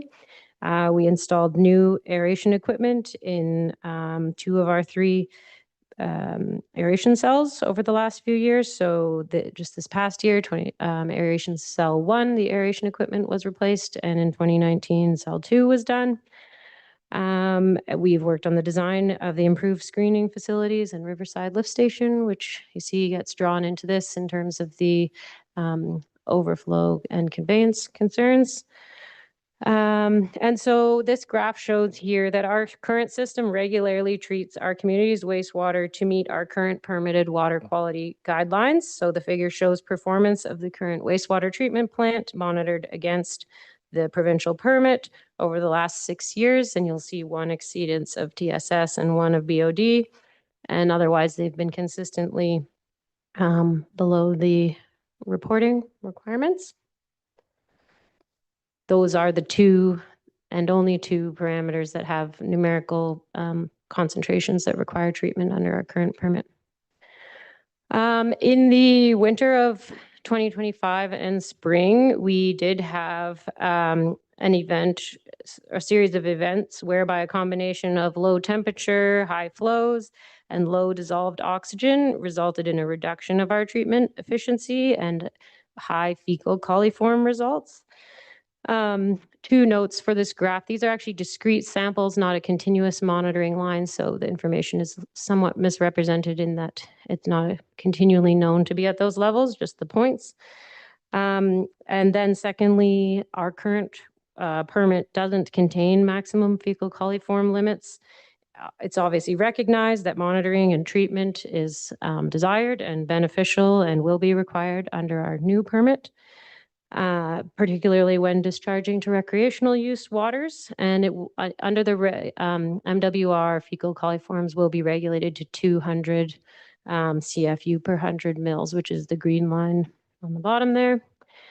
So in spring 2025, we completed and prioritized some critical maintenance to aeration basin 2, which was desludging and then raising the diffusers and replacing the damaged hoses, and then also the diffusers in aeration basin 1. And you can see the very last couple centimeters of the graph there. After these repairs were completed, our system has now been functioning optimally since the spring. And we've put some additional monitoring safeguards in place to prevent future occurrences of this extremity, and also aim to increase transparency and publication of our results in a more timely manner. So approximately 60... Sorry, Director Weir. Councillor Shoesmith. Thank you, Mayor Milligan, through the mayor to staff. Thanks for bringing this. It's well timed. I've been asked an awful lot about the testing results on the water. And I would just like to, I would like it if we made that public as soon as we have that. I think that would be really nice. I think people would appreciate that. If I may, Mayor, through to Councillor, are you meaning from the recent emergency event last week or generally all of our wastewater sampling results on an ongoing basis? I would say both. I get asked quite frequently. Okay.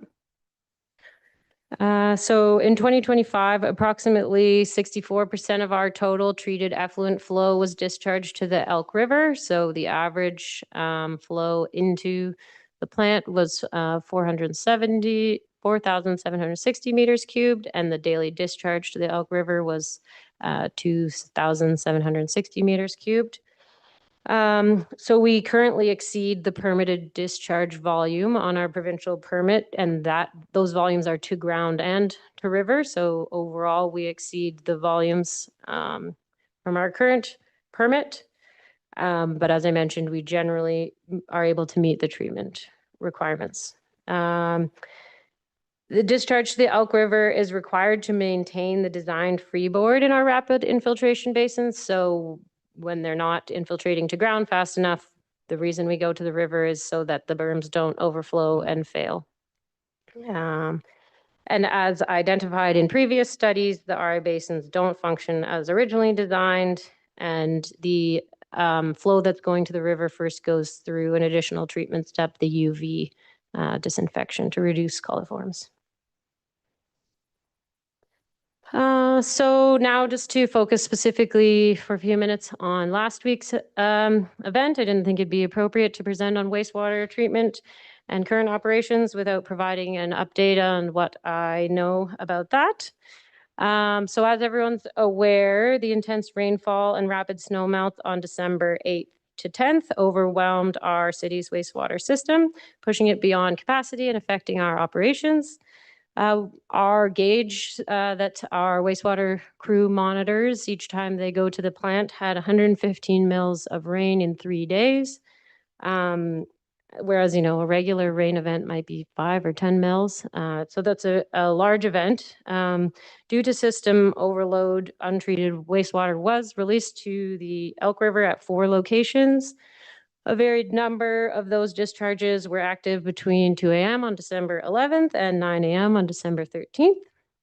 I want to take the opportunity to emphasize that releasing untreated effluent is always a last resort, only used to prevent much more severe consequences. So in this case, it prevented potential catastrophic failure of the city's 2 lift stations, which move all of our wastewater from town out to our wastewater treatment plant, as well as failure of the lagoon berms at the treatment plant. And a failure of any of these components would have resulted in a much longer inability for us to treat wastewater. And historical cases elsewhere in the province, it has required, people to be evacuated from their homes because the city can't provide adequate treatment on a, monthly basis, that kind of thing. So I've had a few questions about what does imminent or catastrophic failure look like at our facilities. So just in a little bit more depth, at the Riverside facility, the pumps were unable to overcome the pressure in the force main created by our main sewage pumping station, which we are aware of as a problem, and hence why we have designed a new Riverside lift station. So what it means is the wet well levels, we're close to flooding out the building, which would have caused electrical and structural damage potentially. And the sanitary lines in the Riverside neighborhood were fully backed up to the adjacent buildings and dwellings, which would have eventually led to back up into those people's homes. At the main sewage lift station, similar events whereby the wet well levels just continue to rise. The pumps are pumping, they can't keep up, which means our flow channels, our pumps, we're at maximum levels, and also, again, the pipes in the neighborhood start to back up if you can't get it out of there. And then at the wastewater treatment plant, the release to the river at the new outfall via the phosphorus treatment cells and UV disinfection. So that was we were already pumping to the river as fast as we can through our established treatment channels. And then the reason that we release through the RI basins is, again, a last resort in order to prevent uncontrolled flow of water across all the berms and then erosion and failure of the berms that hold our wastewater treatment plant together. This is just a photo here that shows Thompson Road, which is what we encountered in the morning when we went to try to work at the wastewater treatment plant. It's the access road to our wastewater treatment plant. And so this obviously hindered vehicle access. And for example, the trucking of waste to our treatment plant was not available because Vector trucks could not drive down this road. So what are we doing this week? We are underway with our post-spill reporting process with the Environmental Emergencies Branch of the Ministry of Environment. So we've been busy collecting estimated volumes of our spill and looking at the sample results. So we estimate the discharge volume was approximately 67,000 meters cubed. For comparison, the 2021 atmospheric river, we discharged 25,000 meters cubed from our main sewage lift station of untreated effluent and 52,000 from the RI basins. So similar, 77,000 in 2021 was our second biggest, or our second other event slightly bigger than this one. So more than 85% of that 67,000 was from our RI basins, which means it was partially treated effluent. Our average daily wastewater flow I mentioned before in the 4,000 meters cubed range. And so what we know is that this is obviously a conveyance challenge and a treatment challenge, as opposed to, say, flow attributed to densification or development. If you compare what likely would have been the average daily flow, should we not have had that big rain event at 4,000 and change, and getting to 67,000 is a big jump. Thank you. Correct me if I'm wrong. So that's 1 cubic meter of effluent in every 17 cubic meters of water from the rain? I'll trust you on that one. I didn't.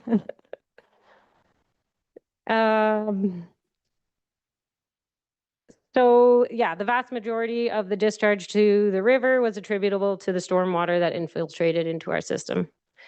We are still awaiting receipt of the full lab results and compilation of the majority of the river sampling results.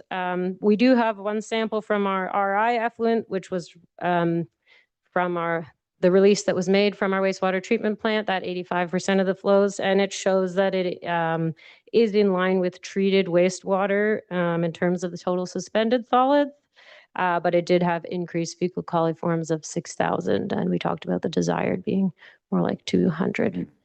Councillor McIsaac. Thank you, Worship. I too have might be surprised to hear some questions on this. One of the questions that put fairly bluntly to me, and it sounds like a simple yes or no, but actually it might be a $500,000 research project. If we solved our I&I problems, would we have faced the same crisis? Would the same amount of water have been pouring in, or would it have gone elsewhere? It would not have come into our wastewater system to be discharged and mixed with raw sewage. It would have been overland flow into the river. Right. So really can I ask another question now? This is just for me, not from anybody asked me.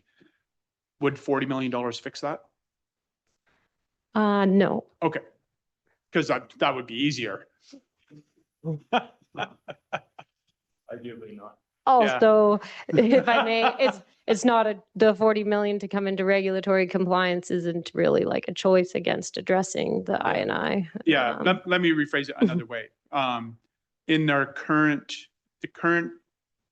treatment plant that we have right now, ignoring the TAN changes and whatnot, would that have the capacity to treat our wastewater should there be no stormwater entering the system? Yes, the current, like the design flows and the permit value that we're seeking is, I think Mr. Pinnell said 19,000 and change meters cubed a day, and our current discharge permitted rates are 13,000 meters cubed a day. So if we reduced the I&I significantly, plant our size can treat that water, but it doesn't treat it to all the parameters. Like you said, doesn't have pan treatment or proper dilution in the Elk River, or so it's not really about the size so much as the treatment parameters. I thank you. I appreciate that answer. I think what most of the people that were asking me questions about were wondering about is the nature of the circumstances in the community that have allow for significant amounts of I&I are the largest contributor to the actual problem. Not so much the undersize of the treatment plant or that it was built incorrectly, although there are challenges with those things as well.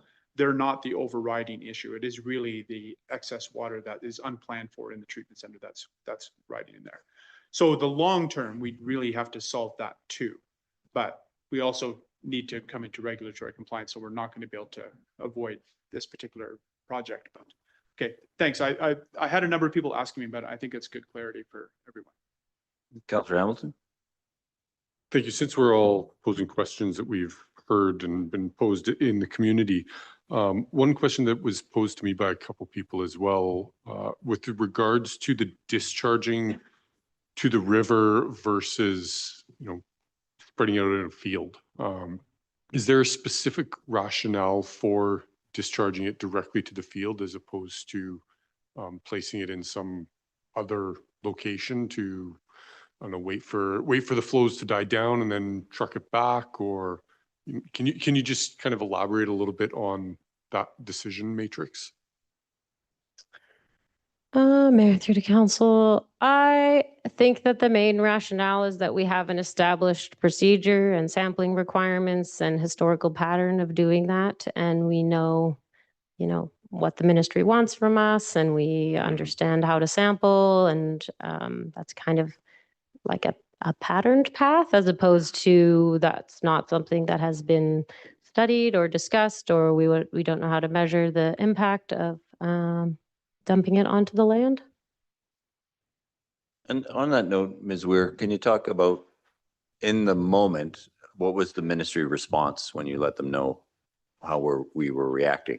The Ministry of Environmental Emergencies response was keep going as fast as you can to save your infrastructure, and that they've had other ministry or other municipalities not take any action and not try to help themselves, and that's resulted in catastrophic failure and a lot higher impact to the environment and cost to the government to remediate those problems. So, well, and I know you're not finished, but on behalf of the community, thank you for what you did, because I don't think the vast majority of us appreciate how close we were to having sewage back up into our homes versus your rapid response, getting it into the river, which was already high, and consequently diluting it effectively. Well, I don't know that. I'm not a ministry expert, but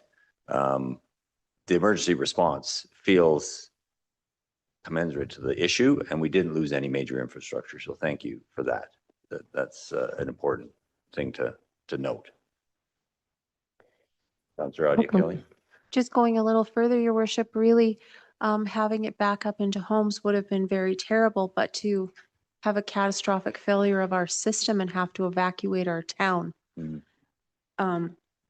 was a possibility, as I understand it. And I do want to say thank you very much to all the staff that really worked hard to prevent that. Councillor Shoesmith. Thanks, Mayor Milligan. In addition to that, I think it should be acknowledged, and it was mentioned earlier in this presentation, that should the system have failed, there would have been more environmental contamination than we had.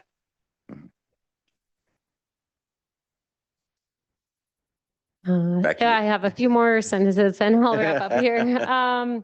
So like I mentioned, our required post-spill reporting will compile all of the sampling data once it's available, and we can share that. And then we'll also be completing a review of the situation and the actions and the outcomes, and assessing our approaches and options moving forward should this happen again. And then as it relates to our wastewater treatment plant, we've initiated a review of this event against our currently planned designs as prepared by our consultants.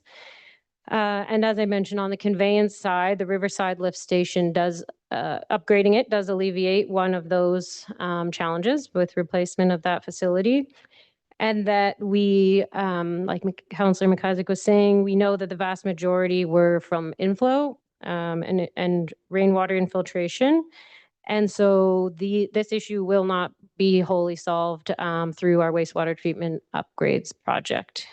Just wanted to make that clear. So it's also important, like we've been discussing, to invest in our aging linear wastewater assets around town to reduce inflow and infiltration so that we can avoid this. And so we'll bring back if there are any modifications to our design based on this analysis.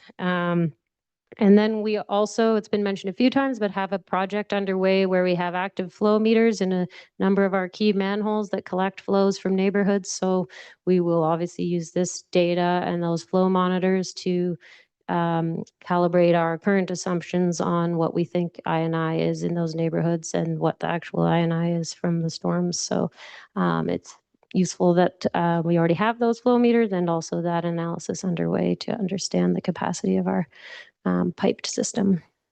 So something good will come from this. And that's all I have. If there's any other questions. Thank you. Other questions, comments from council? Yeah, I am curious about the after action review and how, like, if we learn anything new about I&I, whether, you know, it's coming for places we didn't anticipate, or I'll be curious to see the outputs of that, because yeah, it's, you know, never waste a crisis, as they say, and yeah, let's learn what we can. I know you know that more than anyone, Ms. Weir, but yeah, thank you for the presentation and thank you for your hard work.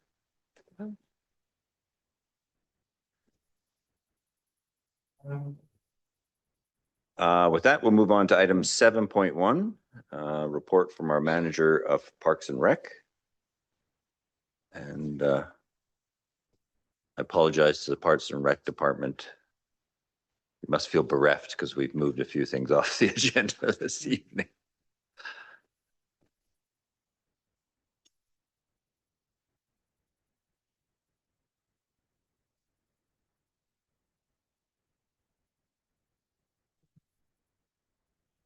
All right. Good evening, Mayor and Council.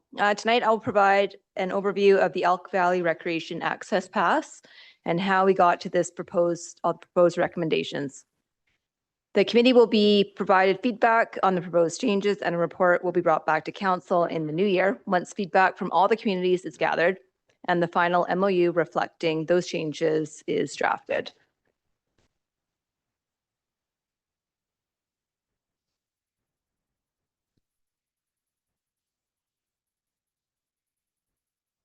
The Elk Valley Recreation Access Pass is an agreement that represents a partnership between the City of Fernie, the District of Sparwood, and the District of Elkford.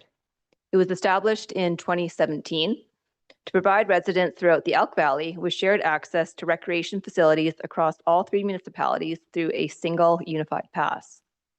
Its purpose is to support regional collaboration while offering users greater flexibility and value. The agreement was last formally updated in 2019. Although it's reached its expiry in 2023, the existing rates and terms have remained in place in the absence of a formal renewal. A formal update is needed to keep the agreement fair and relevant and reflect current operating costs and support the long-term sustainable regional access. Oops.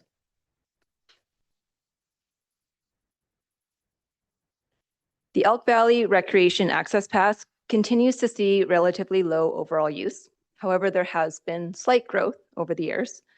This chart shows the number of annual passes sold in each community since 2020.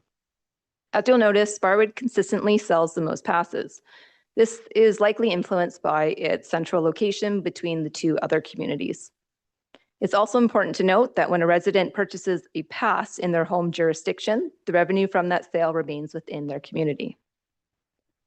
Now that we have reviewed a brief history of the past, let's look at the proposed revisions to the MOU.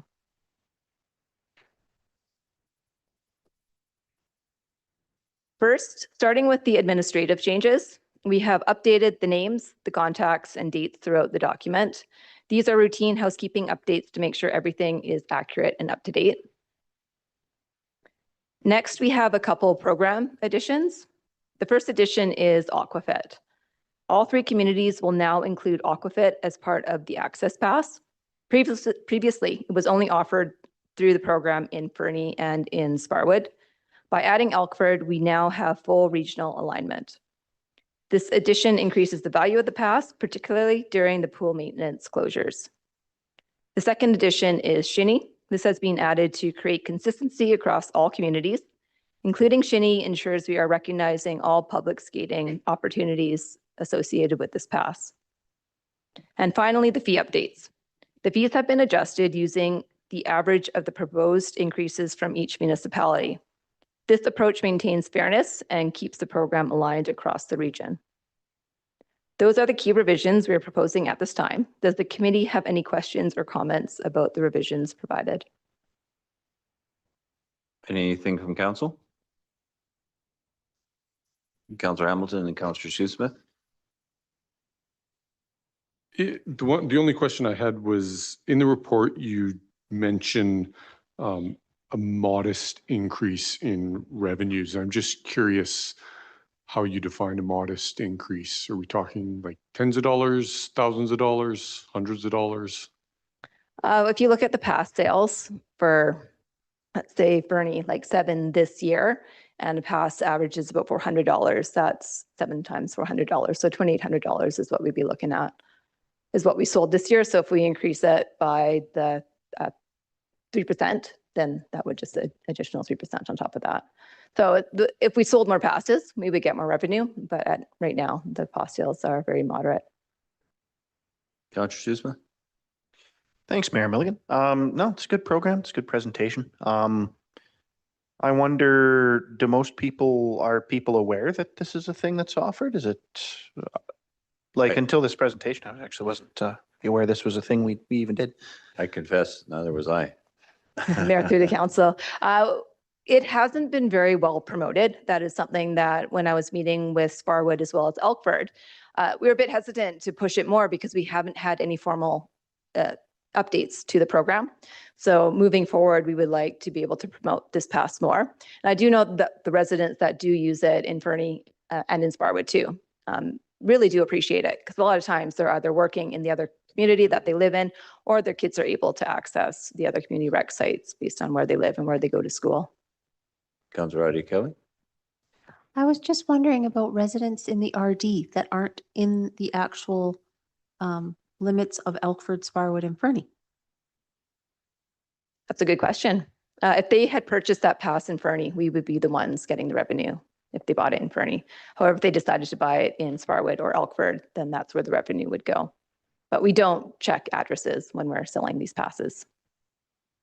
And this question is probably too granular, and I don't even know if it's relevant, but then given the number we sell, which is quite low, is the administrative cost or the administrative burden any different than selling a pass, tracking a pass to our pool? Or no? Okay. No. I didn't think so. But. No. Okay. Other questions, comments? With that, I think we have a recommendation, and I'll ask our corporate officer to read, if you don't mind. Your Worship and Council, the staff recommendation is that committee directs staff to accept the proposed updates in the attached Elk Valley Recreation Access Pass Memorandum of Understanding, MOU, and that committee directs staff to bring back the MOU for council approval at a future council meeting. Moved by Councillor Hamilton, seconded by Councillor Nixon. Any further discussion? All those in favor? That's unanimous. Thank you, Manager Hill. Thank you. That brings us to item 7.5, considerations for the next curbside collection contract. A report from Project Engineer Line. Welcome. Good evening, Mayor and Council.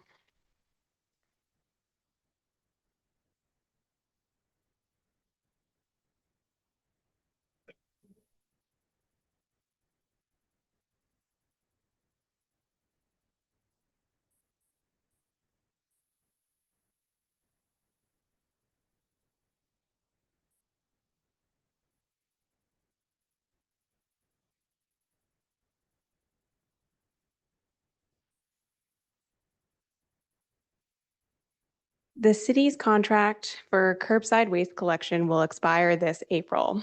This contract renewal was a good opportunity to get direction on 2 items regarding solid waste management in Fernie.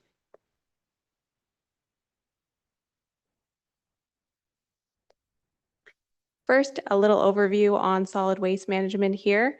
Curbside collection, community dumpsters, transfer station, and yellow bins. The city offers curbside waste, recycling, and organics collection to residents in single-family and up to 4-plex homes. They're charged for that using the garbage utility rate, and that just covers that. Our current curbside collection with GFL contract ends this April, and we will be going out to market for a new service proposals early next year. All other waste collection for residents in condos or apartment buildings, commercial, industrial, or institutional properties is managed privately, and the city does not charge those residents or properties for that. The city also offers bear-resistant community dumpsters for waste collection at 3 public locations should residents not have a location to store their garbage securely. This service is a direct operating expense and funded through general taxation. The regional district oversees 2 other parts of our solid waste portfolio, the transfer station and the yellow bin recycling program. In 2025, residents of Fernie were billed $1.156 million for these services, along with the use of our RDEC landfill through their taxes. The transfer station accepts household waste and provides many opportunities for recycling and reuse for residents. Residents do not have to pay for that service when they use it, as it is charged through their taxes, except if you want to get rid of tires. So don't do that there. The yellow bins are recycling dumpsters around town that accept a limited variety of recyclable materials compared to the Recycle BC. The regional district reports that the program now primarily serves the business community, but these bins are paid for primarily through residential property taxation, as these properties make up the most of the tax base, even though their dedicated usage by residents is lower. Due to rising costs, the RDEC is going to be removing the yellow bins from service in Fernie by the end of 2027. In their absence, the residential community can use the transfer station to recycle if they don't have access to the curbside collection, and RDEC notes that private collection options exist for business recycling. Sorry, Engineer Line. So the yellow bins are not Recycle BC program. Is the recycling at our transfer station, does that go through Recycle BC? If I may, yes, that's correct. Thank you. So there is 2 things I'm looking for council direction tonight. The first is about the curbside contract. The previous contract was 7 years long with an option to extend it for 1 additional year, which the city did exercise. The reason it was 7-8 years was set to soften the financial blow of the new waste and recycling bins compatible with automated collection that we rolled in for this, and the proponents' cost to provide the vehicle necessary for automated collection. As the city now owns those bins outright, such a long contract is not necessary, so we're saying, how about 5 years instead, a more conventional contract length with an option to extend it for an additional year just in case. And that's just more to ensure the service will go out at a shorter time to go back to market for competitive bids. There is another 5 items that have been raised by the community over the past contract listed here on the screen, but with the interest in time, I won't go over them myself right now. The second thing I'd like some council discussion upon is the future of the city's community bins. With the transition from weekly to bi-weekly curbside waste collection, there has been a noticeable increase in improper waste disposal at the 3 designated community bin locations. Residents have had a few years to adjust to the automated curbside collection bin program and waste storage requirements outlined in the city's bylaws. These bear-resistant dumpsters are currently offered as a convenience for homeowners, that they are accessible 24/7 as opposed to the same service offered at the transfer station being only available during regular business hours. The key challenges we see are operational strain. There is ongoing cleanup of community bins that diverts park staff from their regular duties, increased misuse, items such as furniture, mattresses, animal carcasses, building materials, recycling, and other large household waste items have been frequently dumped beside, as they don't even fit in the dumpsters. Jurisdictional issues, evidence of use by non-residents and businesses, which adds to the waste volume. Aesthetics, goes without saying. Wildlife attractions. Bins are intended to mitigate wildlife conflict, but due to the misuse are providing reliable places for wildlife conflict to occur. With the overuse of bins becoming normal, it's clear that the continuing of the program as it is will not alleviate the problem. Staff recommend that Council direct staff to complete a service review and public consultation to provide input on whether what we believe to be an appropriate path forward in removing the bins would be supported by the community, or if there is an overwhelming desire to see the bins and associated fees retained.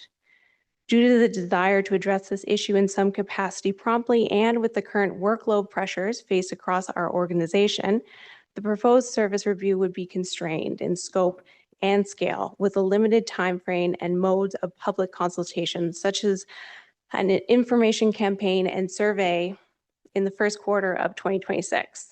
Depending on the outcome, a transition plan would be drafted to consider education on alternative options for residents, timelines for ending the service, a plan for securing facility bins, which would still remain there, and enforcement options for adjacent unauthorized dumping. So those are those two directions, and thank you for your time. Thank you, Ms. Line. Questions, comments from council? Councilor Hamilton? Thank you. I've got a couple questions about curbside.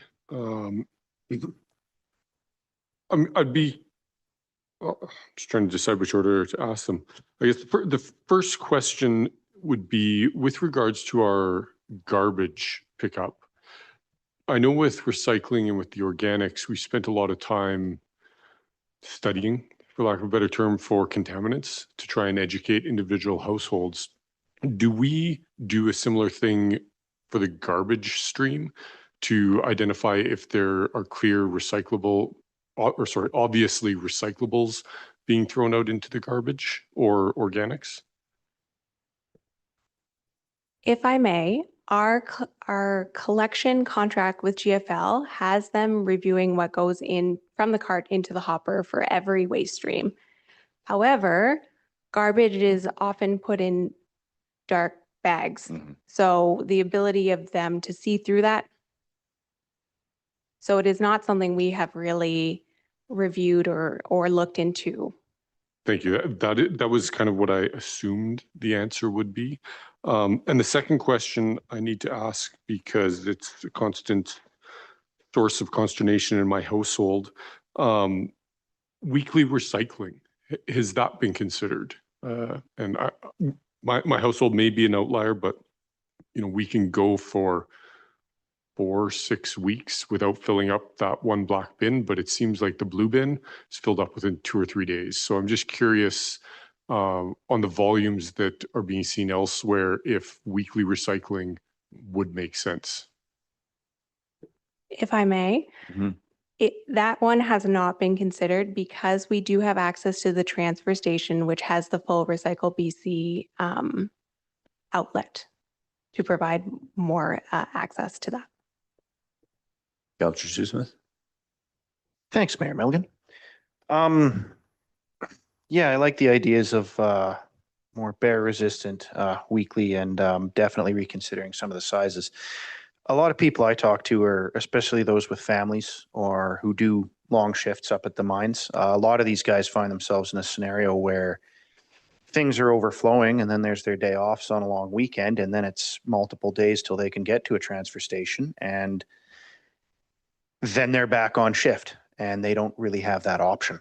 And it's quite a big deal if you get up earlier than the dump is open and you're getting back past it after it is closed. And I would say that among that crowd of like, you know, physical working people out of town with families, which is actually a lot of people, that's like a big chunk of people up at Tech or EVR. It's not, Tech hasn't been for years. The current system isn't really all that great. It really isn't. There's not enough capacity. They are having issues with animals. And you can see it. I mean, people's revealed preferences, they like community bins because that's where they put their garbage. They're voting with their trash in a way. So I'm loath to totally see those go away. I actually think that if that's where the trash is appearing, we should accommodate that with adding a couple extra ones. It can't cost us that much more to have a second bin beside the first. Same truck would pick up both, I would imagine. Thank you. Yeah, I do think a service review, particularly of the community bins, is in order. Like, get a sense of, you know, as Councillor Shoesmith has pointed out, the desire, and as you have as well, Engineer Line, the people's desire to continue using them. Are they in the right location? Are there enough of them? Councillor Nixon.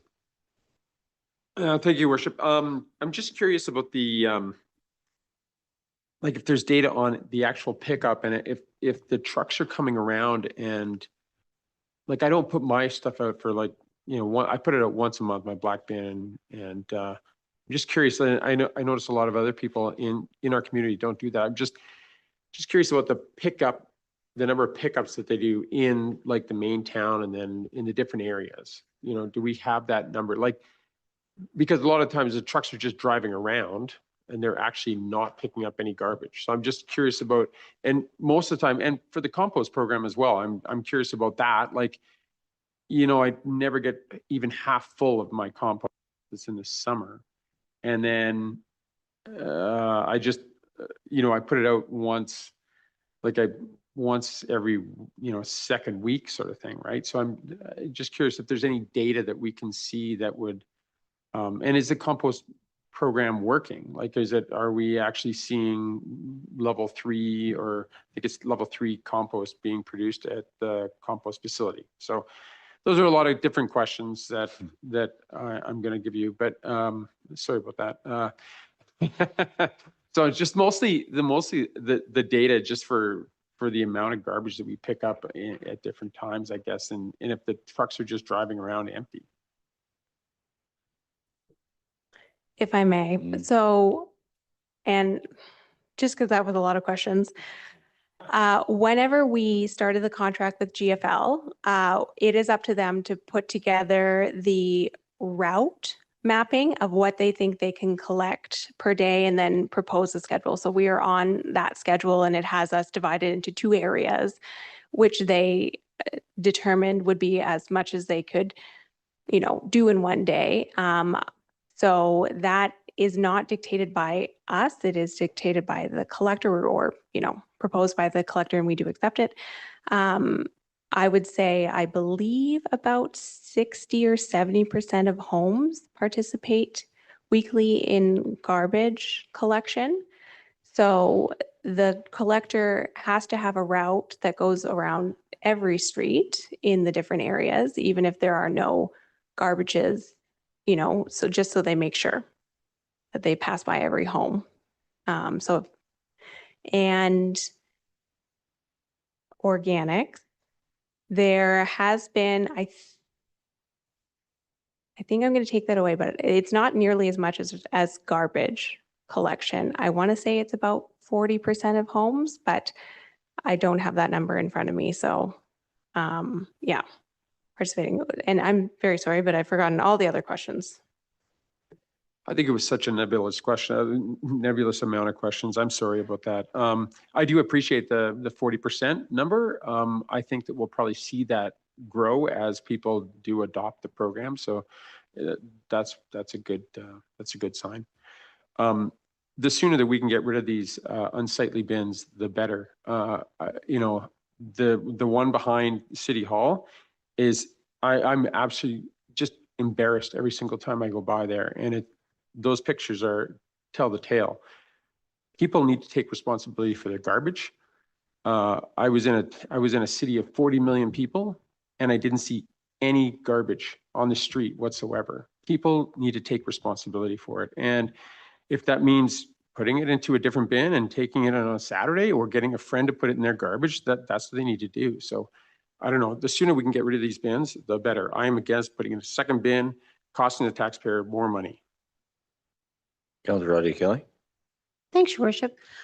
Engineer Line, I don't want to hold you to any numbers, but do we know if we're trending up on the organics usage?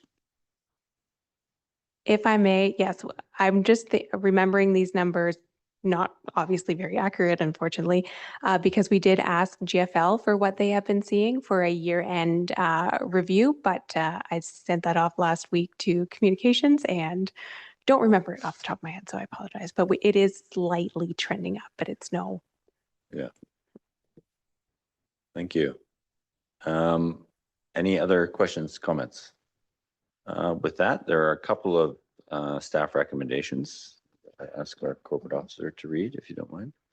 Your Worship and Council, the first staff recommendation is that committee direct staff to pursue a new 5-year contract for curbside waste collection.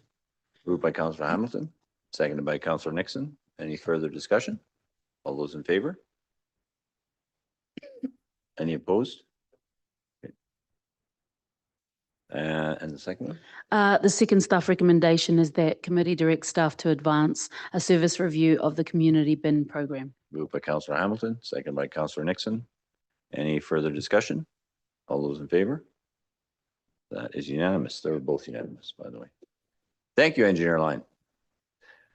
With that, we will adjourn the committee of the whole meeting at 8:42, and we'll take a 5-minute recess before we move into the special meeting.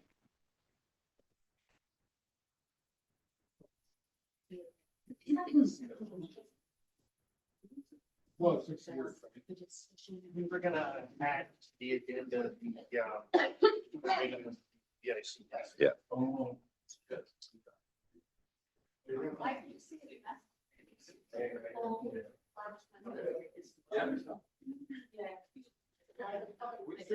I would be curious to Troy's question that, like, if it's 40%, is it the same bins every week or are they different bins or?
Can we reconvene, please?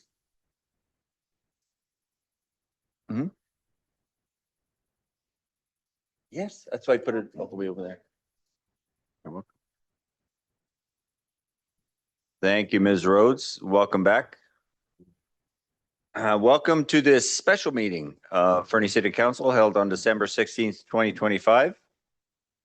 Once again, Kisu Kukiat, we acknowledge the city of Fernie is located within Kukinamakis, the unceded territory of Yakutat Nucleat First Nation. We recognize that we live and work within their vast lands. Akanahunik are from Yakutat Nucleat and are members of the Tanaha-speaking peoples of British Columbia, Idaho, and Montana. And we will call this special meeting to order at 8:51 p.m.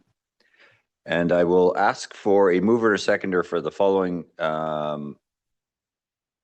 recommendation regarding the agenda. And I just, there is an item that we are bringing back that you recall we postponed on November 25th, 2025.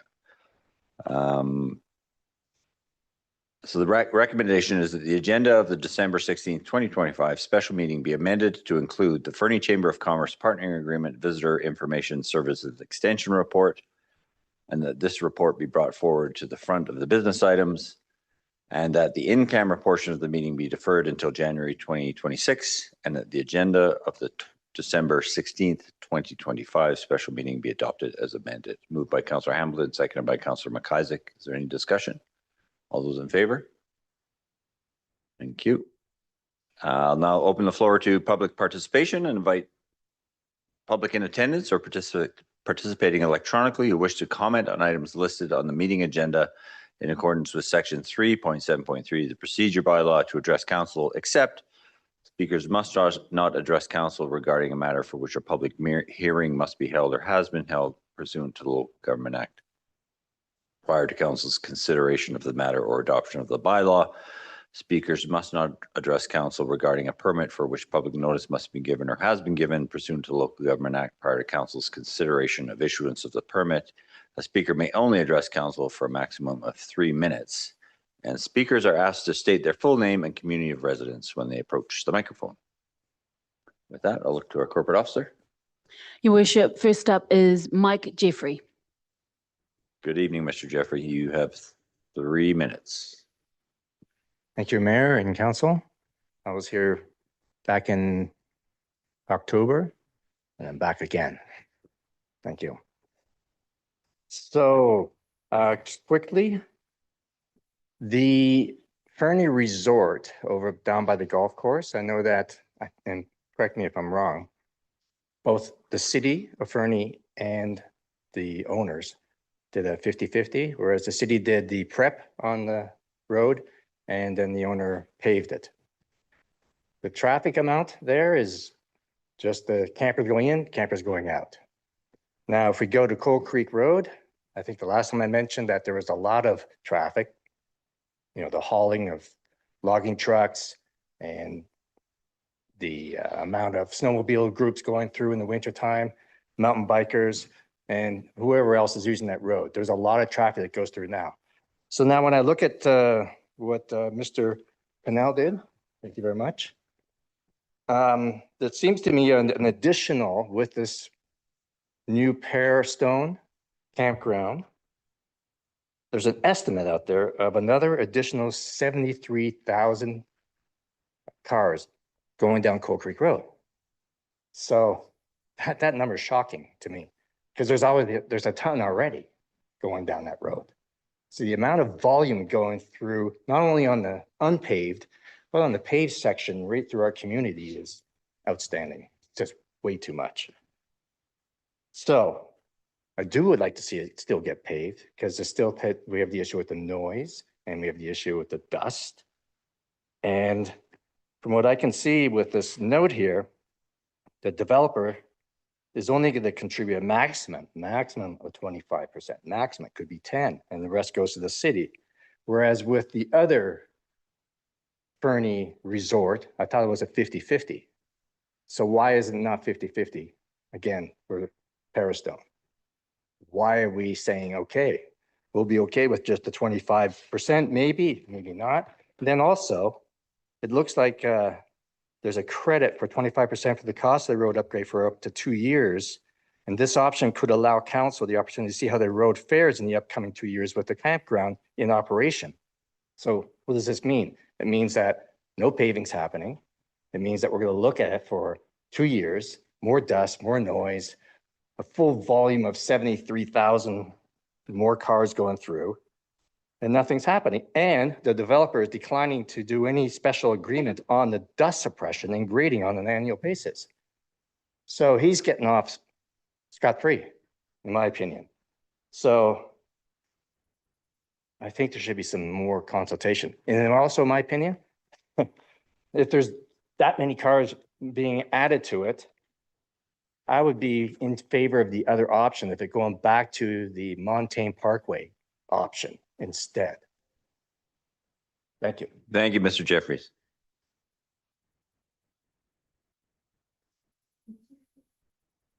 Okay. Your worship, next we have Mark Russell. Evening, Council. Thank you. I spoke to this issue on the Coal Creek Road paving back in October, and everybody that voted you folks in is very practical people, and you have a moment in time right now where you have incredible leverage, and there's not a Simon, the developer, has done a fantastic job on this development, and I can't imagine another municipality anywhere in North America where people would drive in on an unpaved road for such a beautiful development. And you at this point have the leverage to say, developer, let's get this paved. Let's have a nice approach. Otherwise, go back to Montaigne Parkway. We don't need to wait for 2 years to assess how that road is going to look. We don't need any experts or geotechnical people or nuclear density tests to find out what a road looks like after 2 years of heavy traffic. Everybody on council knows exactly how it's going to look. And kicking the can down the road just makes no sense.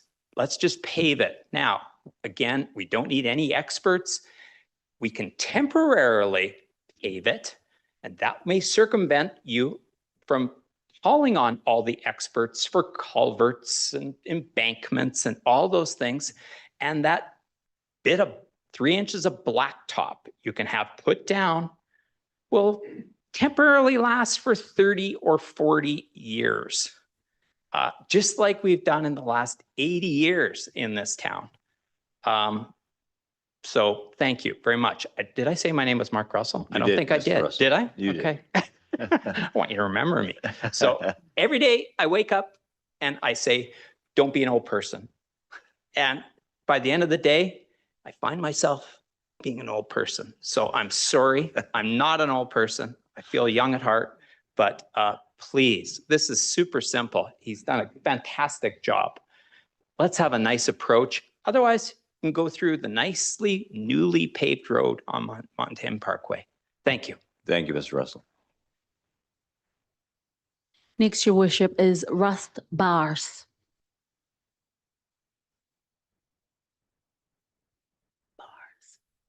Is that all right?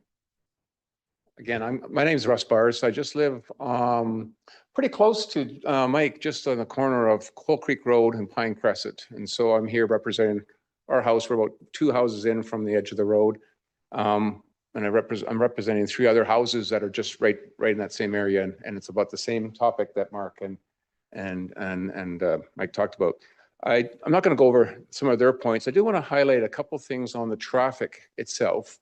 From our little group, watching the traffic over the last number of years, we've seen a lot of changes as a demographic, a lot of families in there, a lot of family with kids.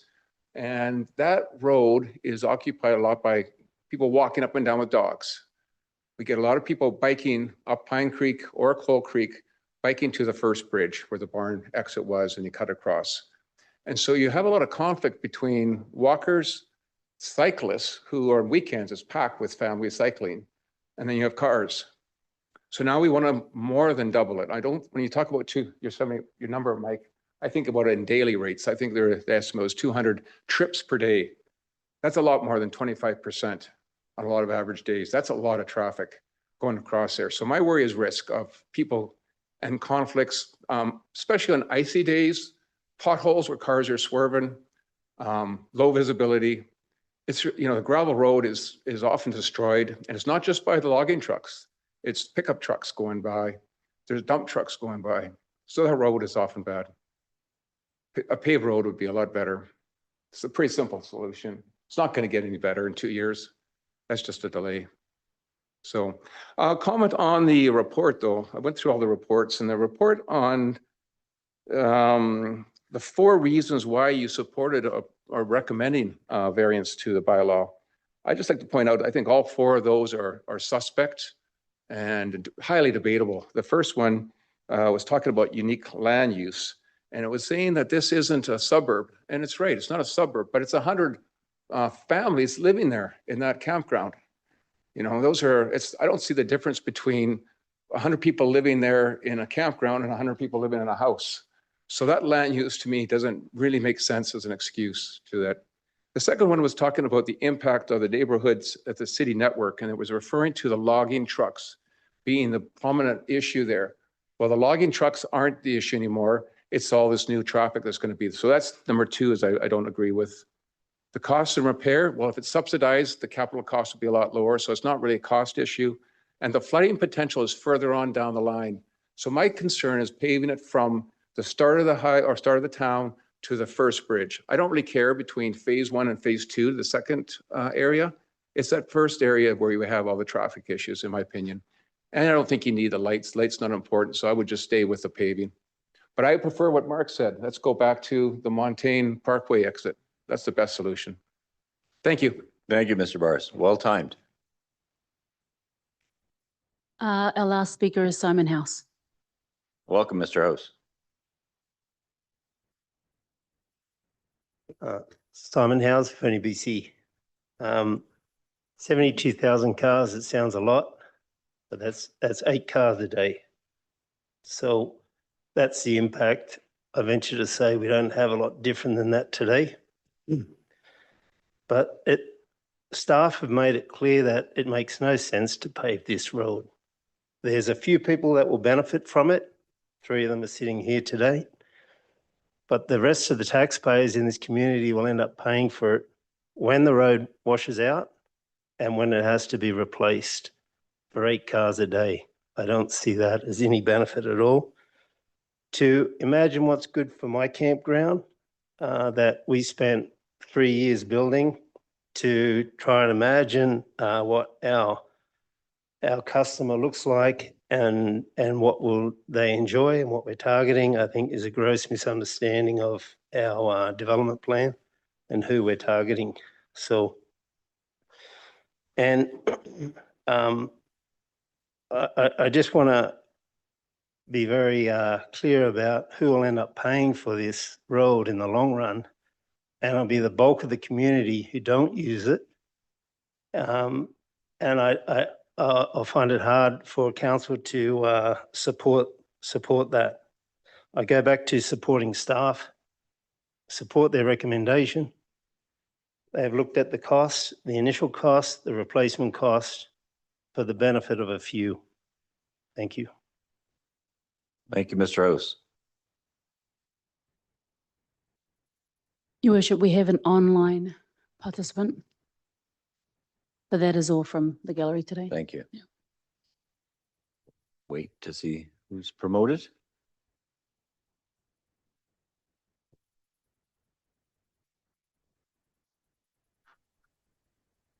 Hi, good evening. Can you hear me? Barely. It's a bit. Hello, can you hear me? That's better. And we'll ask you to state your name because you haven't changed your name on your Zoom thing. Okay, Anthony Anselmo, 20 Mount Trinity, Fernie, BC. I'm here to speak on not in favor of maintaining that existing gravel road. A couple meetings ago, council was discussing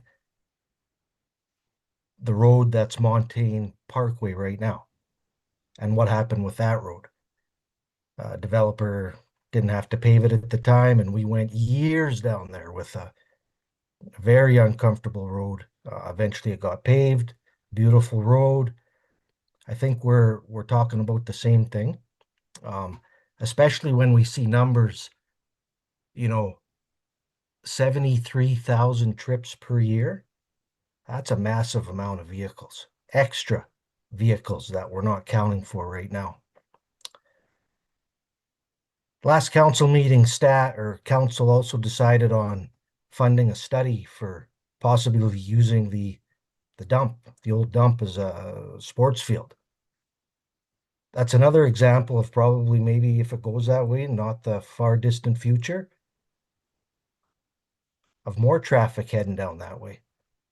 Let's not miss this opportunity to really partner with the developer and pave that Coal Creek Road. And when I say partner with the developer, 75% cost to the city, 25% cost to the developer, doesn't sound fair. Instead of asking for a letter of credit, if we're going to wait 2 years, how about a bond? Something a little bit more secure that will hold the developer accountable.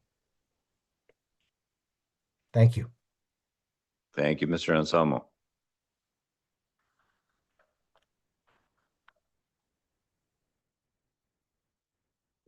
That's all, Your Worship. Thank you so much.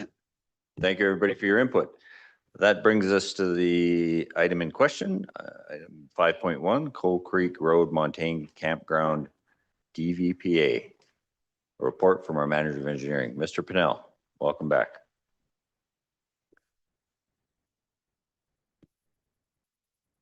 Thank you, Mayor and Council. Let me just try to get the presentation up here.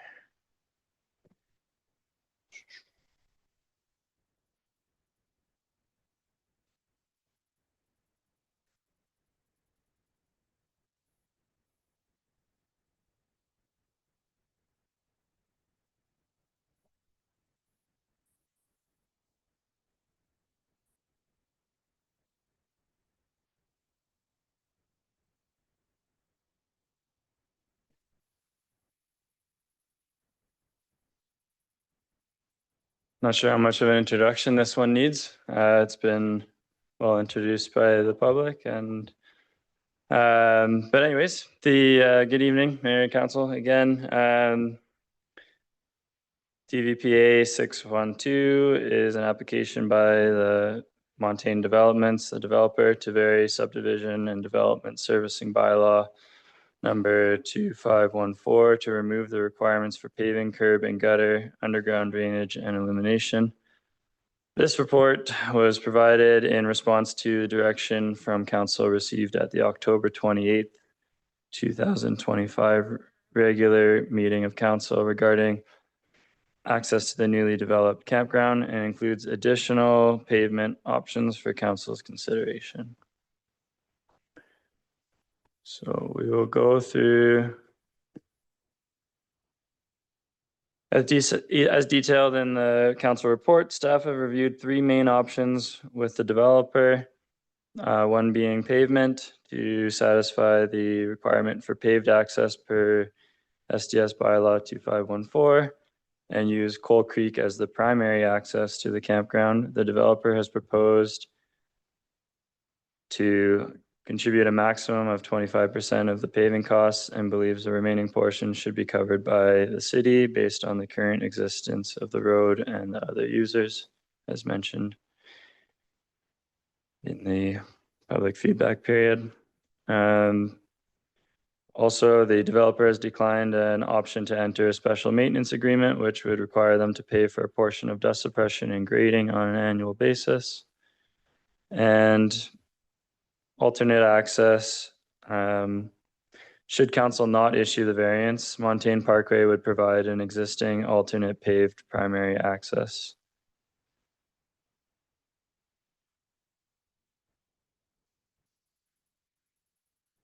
So I've just put together a little visual here. Not that it's overly complicated, but We kind of looked at two simple scenarios for paving and generated a preliminary cost estimate. Scenario one is 1,000 meters, approximately 1,000 meters of road from the current end of asphalt to service both phase one and phase two campgrounds. Whereas scenario two is approximately 350 meters of road from the current end of asphalt to just service the phase one campground. To generate the cost estimate, we used an average unit rates from the 2025 roadworks projects. And we referenced those unit costs, increased them by 10% to account for this work taking place in 2026 or later. And it should be noted that between the report and what I'm presenting here, there is a mathematical error in the report that results in approximately 2% different than the number here on the screen in the columns, the city cost and the developer pays columns. The total cost of the estimate remains the same.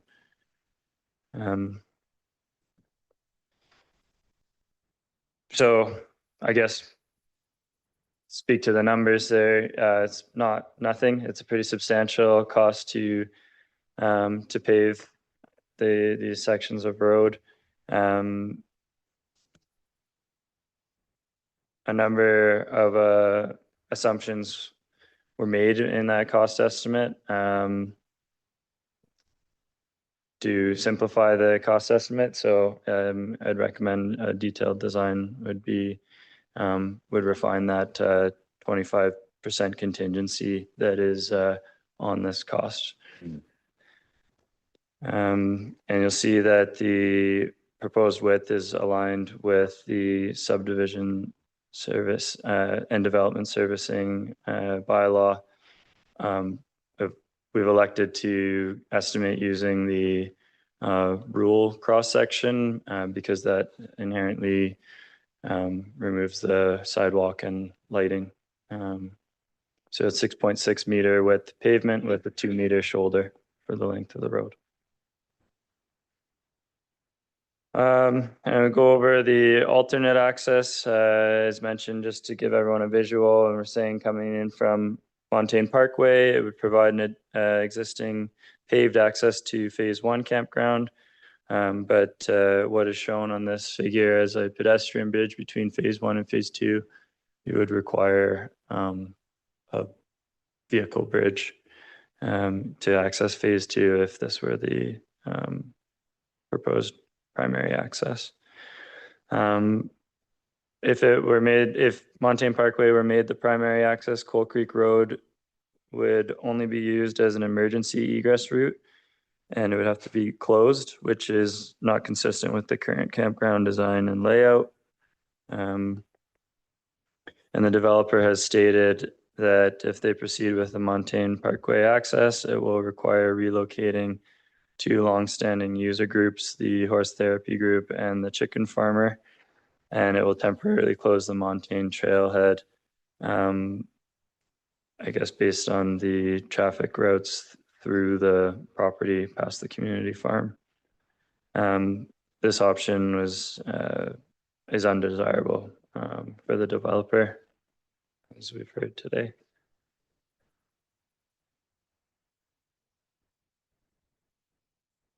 So in conclusion, with limited annual road rehabilitation budgets and many roads needing investment to maintain current service levels, as described in the recent integrated infrastructure capital plan update, which we presented to council on October 28th, staff have concern about diverting the current funding to support an increased level of service on this existing road.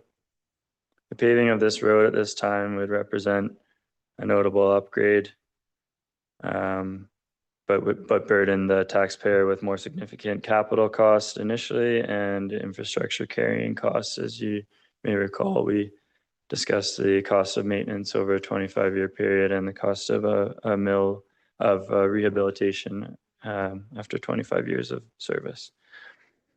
So based on the financial implication to the transportation reserve, we recommend that council issue the development variance permit. And staff recommend that council direct staff to accept the letter of credit as proposed in the report for a period of 2 years while the city considers paving. Is that it? Mr. Purnell? That's all from me. Thank you. Councilor Adi Kelly. Manager, would you just refresh my memory? Because if memory serves me, the update to the IICP indicates that we need to spend approximately 1.1 million per year for the next 7 years on the roadways we currently have. I think that I'm quoting those properly. Is that? Yeah. We'll confirm that for you, Councillor, in short order here. Thank you. And further, if I may, Your Worship, I also kind of want to clarify in my mind, and maybe for the public as well, I hear a lot of talk about the lack of paving on Montaigne Parkway, but my understanding was that Montaigne Parkway was originally meant to be an egress road, and that traffic was supposed to go through, I believe it's Whitetail Drive. So people were using that road in a way that it wasn't necessarily intended to be. And it took some time for infrastructure to be able to be installed under that road, which naturally, why would you pave it and then rip it up to install infrastructure? So I may be incorrect about the original intent of how Montaigne would have been accessed, and if staff could correct me on that, but that was my understanding. So that did account for the length of time that it took to pave Montaigne was also to install the infrastructure first before you pave the road. That just makes common sense. Yep, that's aligned with our strategy, obviously, just not to pave a road that we know we need to rip up to upgrade or install underground utilities. I think a good point brought up was potential future land use of the landfill, which may require utilities service to it. That's a consideration, obviously, before you jump on paving the road. My cost estimate did not include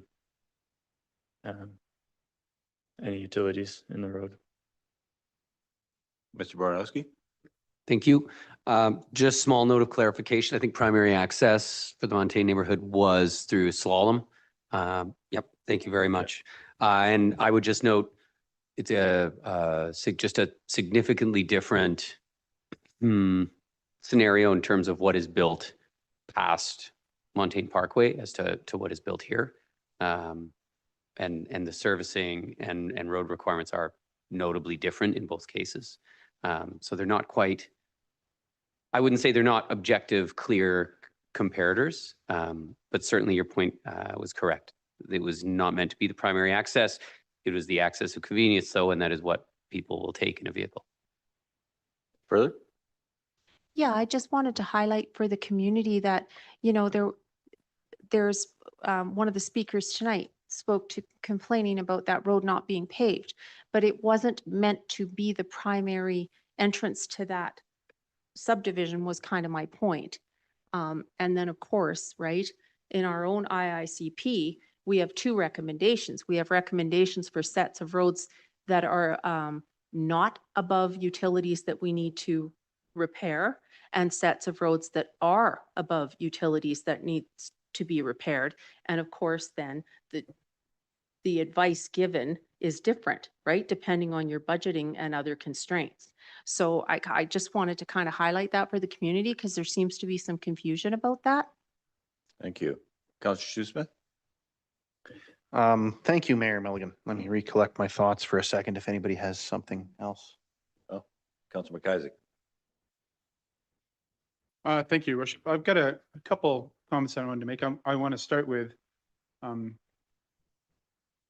appreciating Councillor Adi Kelly's point because that example of what happened at Whitehall Drive, which is that people ignore intent is actually a really good reason not to expect them to use Whitetail Drive to access the campground.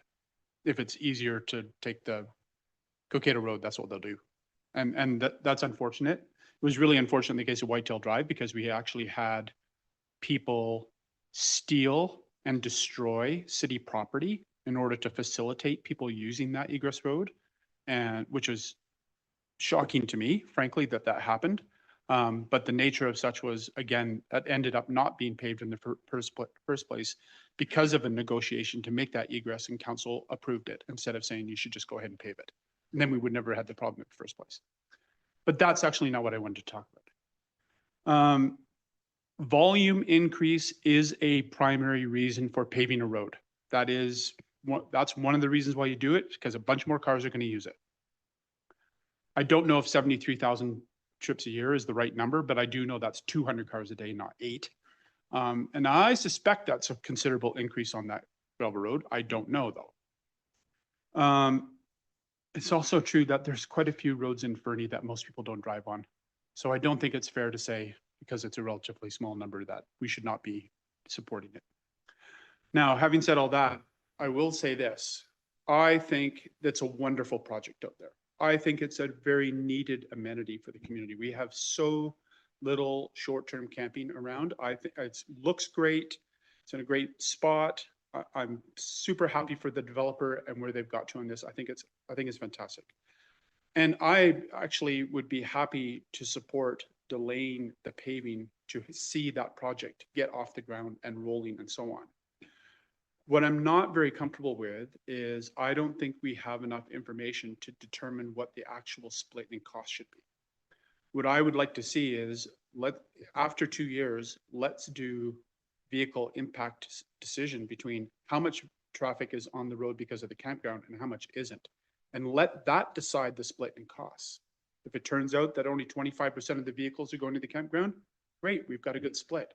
If it turns out it's 75%, then I'm not sure it's fair to ask the community to pay 75% of the cost for the road if 75% of the usage is the campground.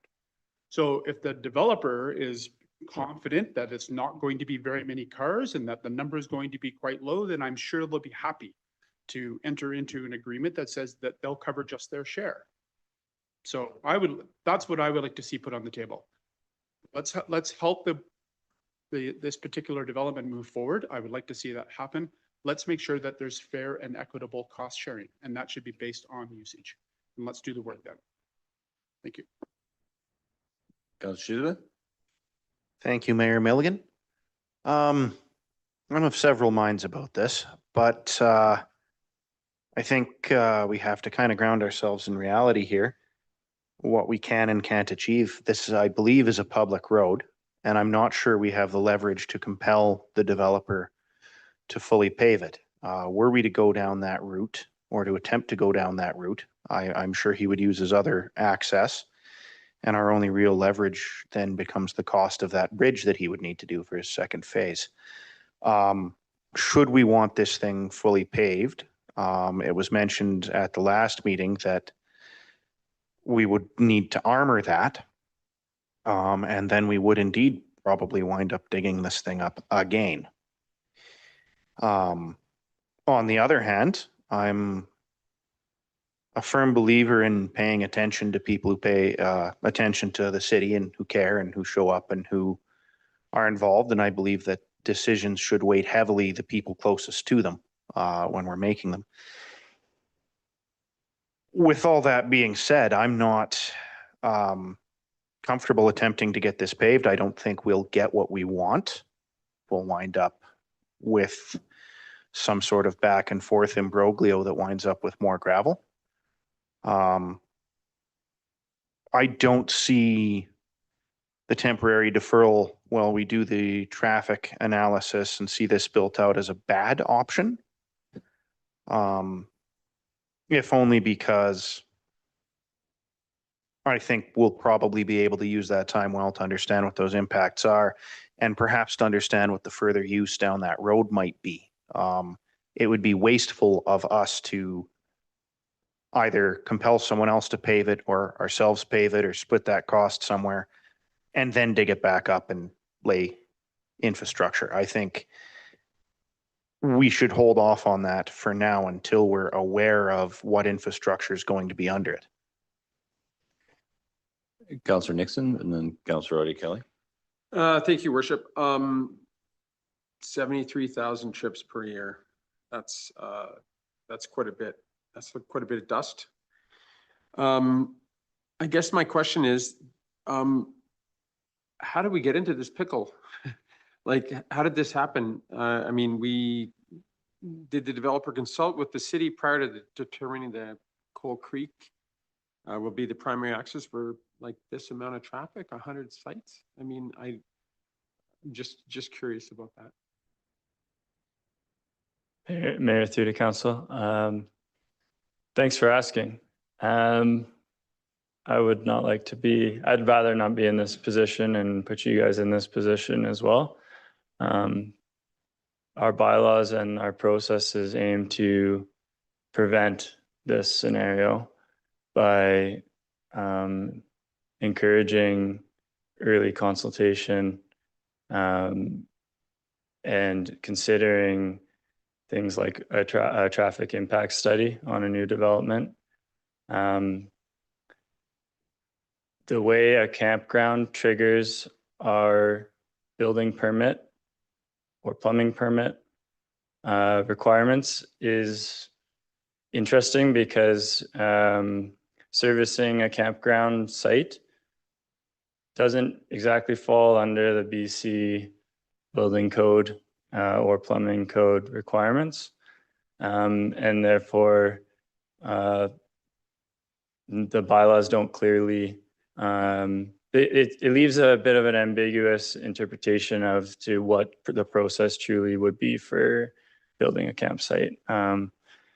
And believe me, I've asked the same question, how did we get in this pickle that we have a campground that is ready to open, but we're still debating whether or not we should be paving a road or how it's accessed. So I guess the short answer from me would be that if we were to close those ambiguities in our bylaw, which should be some future potential amendments to our bylaws, and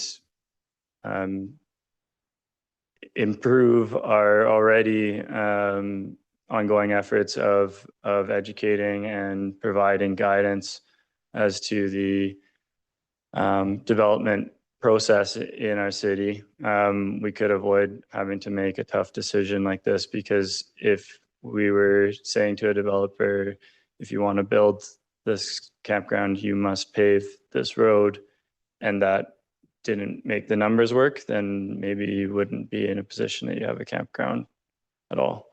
But that's a lot of what ifs. So I'll probably stop there. Sorry, Councillor Bryn or Mr. Burdett, did you have a comment? Thanks, Sorry. Mayor Milligan. Just Councillor Audie Kelly asked to confirm some numbers earlier, and the ICP said it's 12.7 million high priority road replacements, plus 7.6 million in roads on top of utilities, which at our current investment level will take 18 years to address. Thank you. Councillor Audie Kelly. Thanks, Your Worship. Something that Manager Pennell said triggered me, and that was, I believe in our budgeting, we're going to be talking about a feasibility study budget for recreational use at the landfill. And that is something that actually hadn't occurred to me, but that could make a very big difference to what we might want to do with that road. I'm also mindful of the environmental things you raised as well. And of course, our already constrained budget that we have for roads, like that are highly trafficked roads as well, that we need to keep up for rideability and other things. And I really encourage people to look up the IICP report and read it. It isn't, you know, like Michael Connolly, exciting, you know, kind of read, but it's really imperative that people understand the burden of the infrastructure that we already have. We had a wastewater presentation. Like, we have a huge burden right now. We're looking at a lot of taxation. We're looking at raising utility rates. So I'm cautious of adding further burden to the taxpayer. So also what I wanted to ask, if we do the traffic impact study, which I don't think is a bad idea, who and how is that funded? Like, who's going to pay for that, and where's the money coming from? Like, all those things. Like, I'm really cognizant of adding cost burden to the taxpayer. So it seems to me prudent to follow staff's advice and grant this variance. And honestly, I don't see how we could currently, even if the cost sharing agreement was modified, I don't see where we would get the money. That doesn't need to be spent in other more critical places. Like, if CFO would give me an idea of what 1% of tax would be worth in dollars this year. About 100,000. Okay, so we're talking about 1.2 million. Even if the burden was half, that's 6%.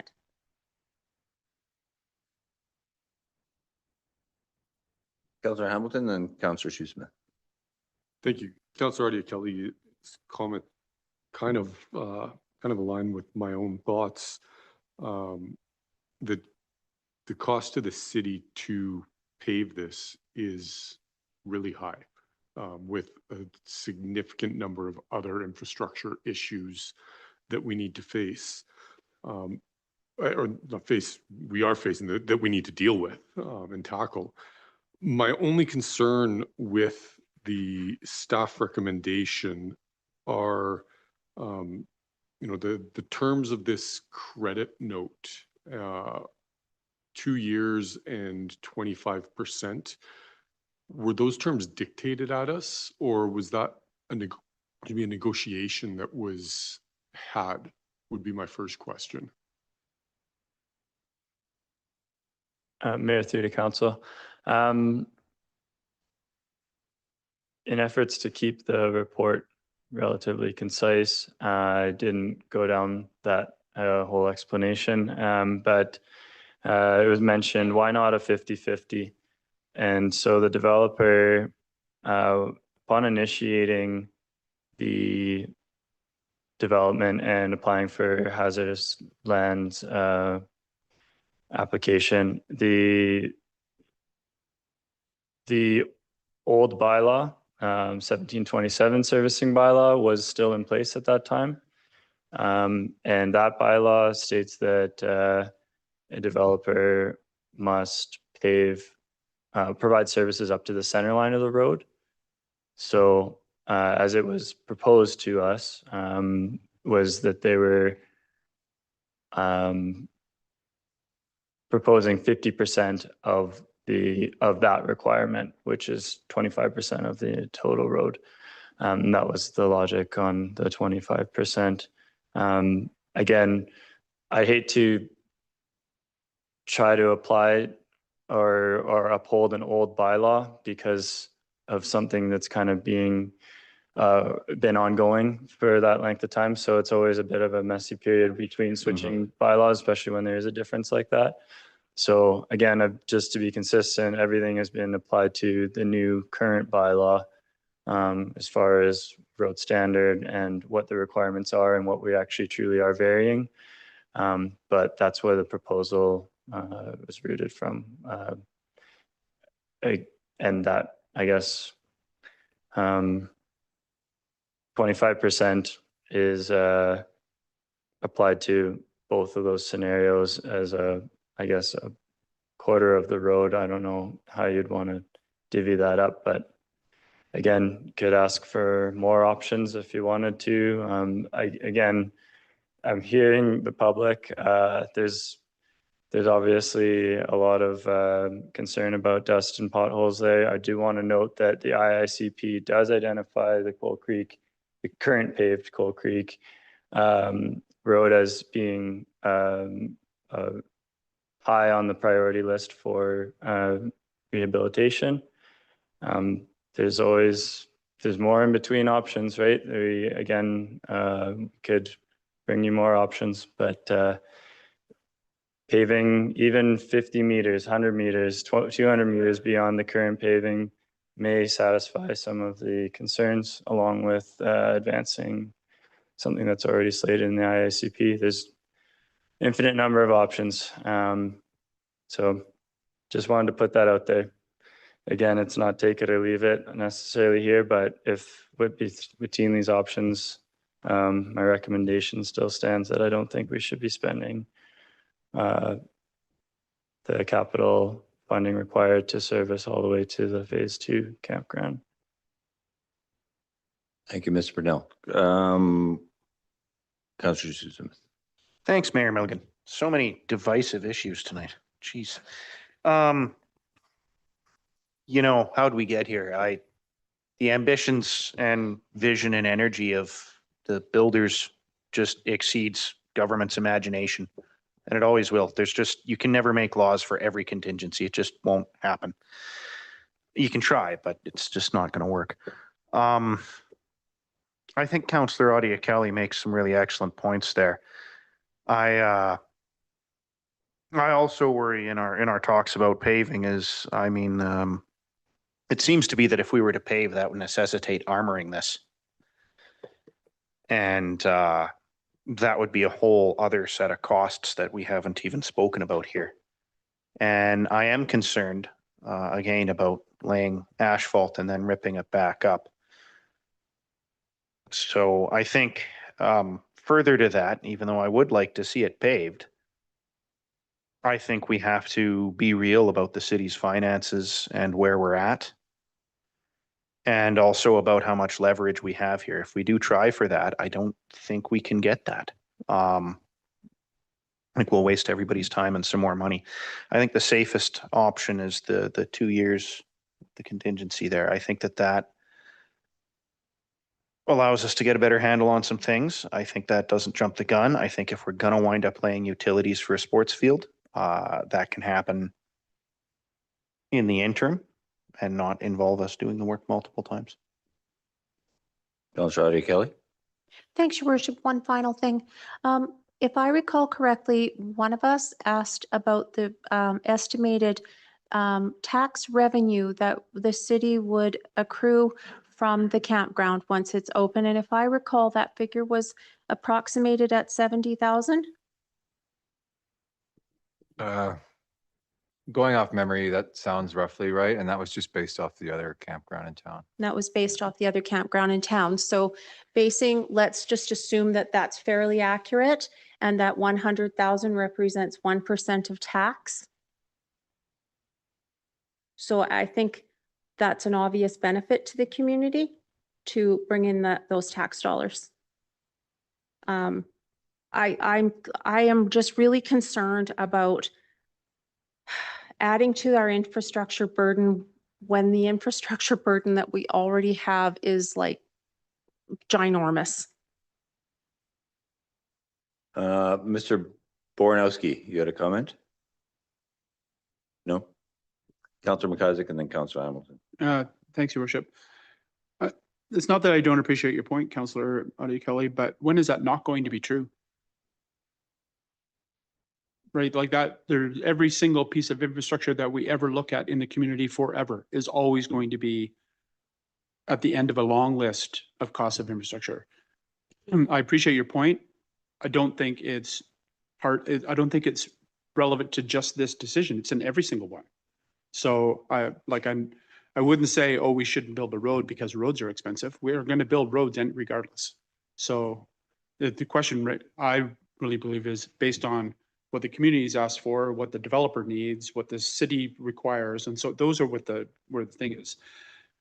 I don't want to spend any more money than we have to either.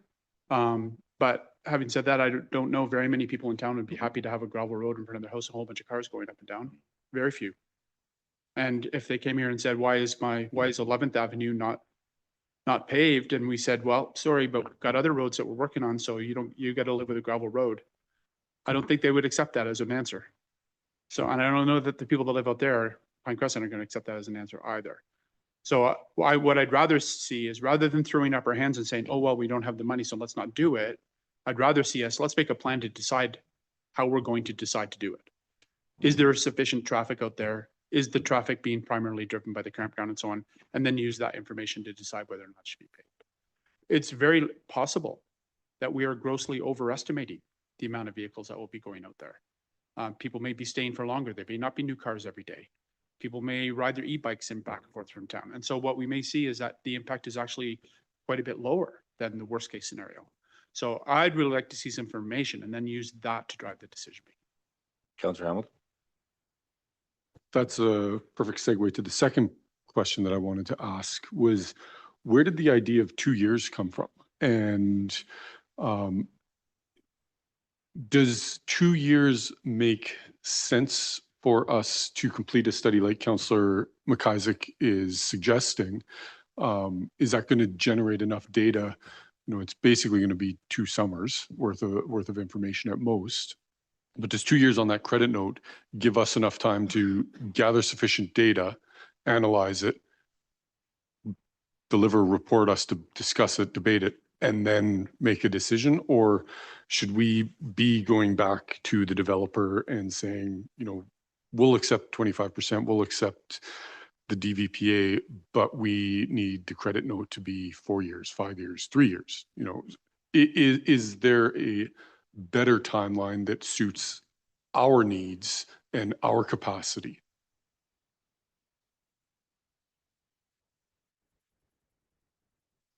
I think you raise a good point that study, design, decision-making all takes time. I think 2 years was proposed by the developer, but it's kind of twofold. Is if you have it too long a time window, then you end up with the public of concern, you know, put out that much longer while we wait and see. So trying to dial in that timeline, I think, again, would be a bit of additional effort to understand the appropriate length of a traffic impact study, which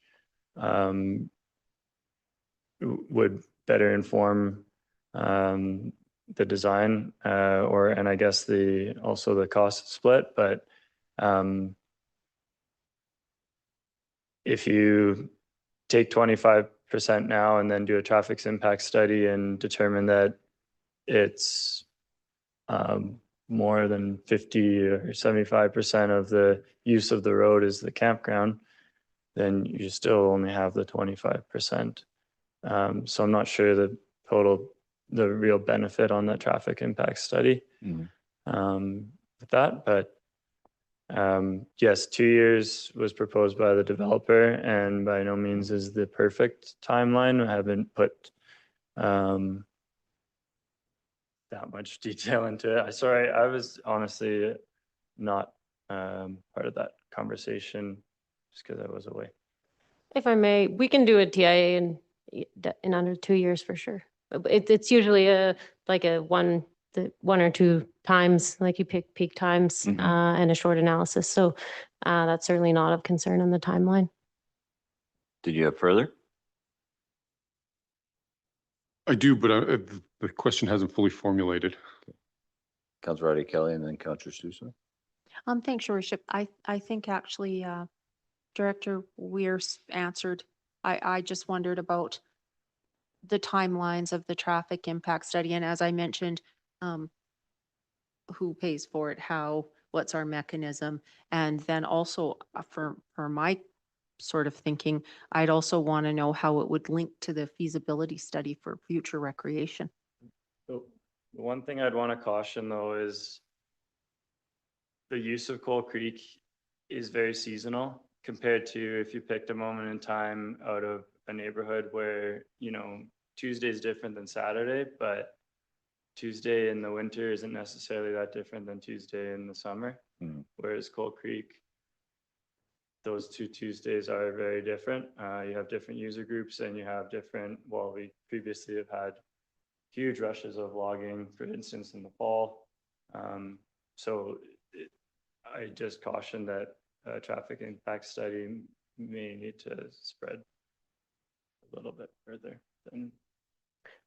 In my opinion, we would need to fund the TIA because we didn't place that as a requirement of the developer at the outset when we worked through the development permit requirements. So to require that at this stage would be not in line with our practices for outlining development conditions and following through on them. Thank you, Director. Councillor Shoesmith. Thank you, Mayor Milligan. Something occurs to me, just having had some level of experience with developments myself. Just for some color to this discussion, I think that, if we were to conjure the $1 million to pave this up and proceed with all haste, how long would it actually take before we began paving? It would probably be more than a year, I would imagine. If you wanted to fund the project, it's not a complicated construction project and we could build it in 2026. Councillor Nixon. Thank you, Worship. It's hard to kick the can down the road when you can't afford the can, right? But I think that's what we're talking. That's what we're talking about right now. And I do like the idea of the traffic going on the paved way to this beautiful resort, going through the Montaigne Parkway and entering it past the barn there. I think that is a nice compromise. That would be a beautiful way to go through, and it would also reduce speeds in that area. But that was my initial thoughts as we were coming into here. But I do like Councilor McIsaac's proposal, get this awesome project off the ground and let some people go in there and then look at the volume, do the traffic impact assessment. And in 2 years, we'll see, because we sit around this table and we always talk about growth pace for growth. This is a substantial amount of cars, people, things for our community. And if growth has to pay for that, then that's the way it should be, right? So that's my thinking. I would support Councilor McIsaac's proposal as well. Except to say that this is an existing public road and we don't have a lot of, as to use Councillor Shoesmith's phrasing, a lot of leverage in this circumstance in terms of where we find ourselves today. Councillor Shoesmith. Thank you, Mayor Milligan. Through yourself to staff. Should we attempt to fund this road, just for people's information, what would conjuring that roughly $1 million, 966 plus or minus 2%, what would that look like for our taxation / reserves? Our historical reserve contributions have been 700,000 per year to the transportation reserve over the last 5 years. And I think the AMIP recommended 1.2 million, which is where we were, targeting increased reserve contributions to transportation now that temporary reduction based on the loan is complete. So that would equate to approximately 1 year of a project. And I believe Director Burdick can confirm, but we have that in the transportation reserve following this year's contribution because we were hoping to save it for a road rehabilitation project in 2027. Thank you. You just answered my follow-on question, which was that competes with road replacement and maintenance, correct? Yes, thank you. Seeing nothing else, I've got a couple of questions and observations. Just first of all, just the language around the letter of credit for a 2-year period. So what exactly does that buy us, so to speak? So it's money in hand if we advance the paving, or is it money in hand that helps to advance design, or how does that play out? We haven't drafted the terms of the letter of credit, but that's the common tool that we use in development engineering to secure funds required to support development engineering. So they're pretty standard from financial institutions, and they guarantee those funds are available, under said condition, usually driven by development servicing agreement. but it would have to have some conditions on it. My thought is that it is for construction as opposed to design, but Thank you. Because, I'm reflecting on a lot of conversation here tonight and trying to synthesize my own thoughts. And so this is a personal perspective. I want to see that road paved eventually, because I do have a vision, and the community asks us to have vision as elected leaders, that there will be sports fields out at the old landfill site, and that, paving that road will not only provide improved access, but will provide access to what has already been characterized as a really great additional amenity in this community. Those campsites they're in short supply. The developer's done a great job. It looks fantastic. The phase 2 is still completely treed. Like it's going to look great. It's a great opportunity for our community. The usage question, of course, always has to be balanced with the economic benefit. And we've talked a lot at this table, particularly recently, about economic development. And here's an opportunity for a significant economic development in our community, both phase 1 and phase 2. And where I'm sort of landing on this is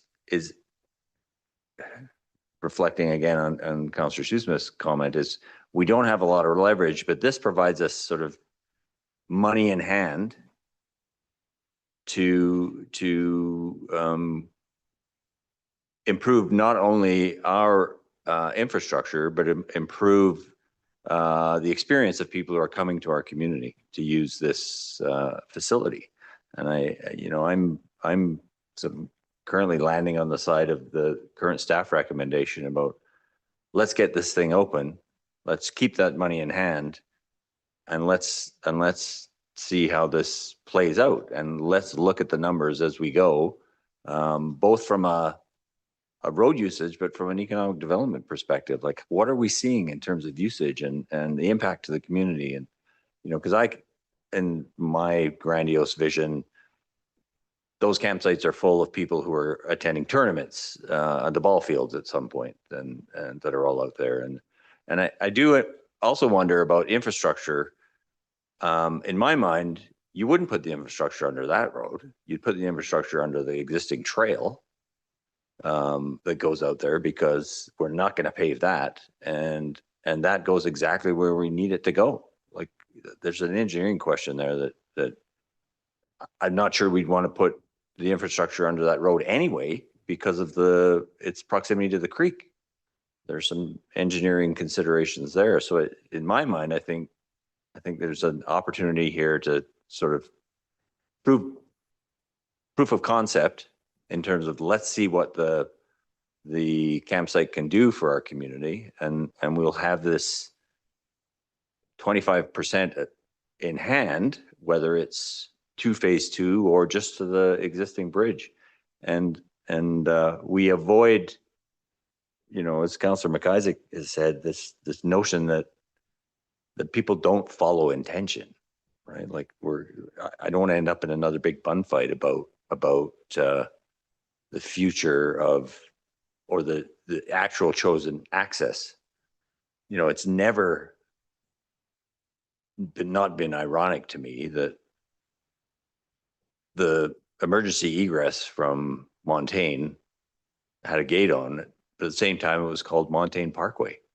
Like, that's incredibly ironic. There was a vision there, and that's where we ended up. Yeah, those are my 2 bits. Any other comments from council? I will call the question. If you can read the recommendation, please. So the first staff recommendation is that council issues development variance permit number DVP 612 to vary the City of Fernie subdivision and development servicing bylaw number 2514 by maintaining the existing gravel service Coal Creek Road in lieu of the required asphalt surfacing, curb, gutter and illumination for primary access to the proposed Montaigne campground parcel. All those in favor? No. Oh, sorry. Oh, I'm sorry. Moved. Oh, it's been a long night. And we actually need a resolution to extend. Moved by Councillor Audie Kelly, seconded by Councillor Shoesmith. Any further discussion? Councillor Hamilton. Just as a question with, oh, sorry, I'm jumping the gun. It's the second part that I have my question for. Any further discussion? All those in favor? Are you voting or do you want it to? Okay.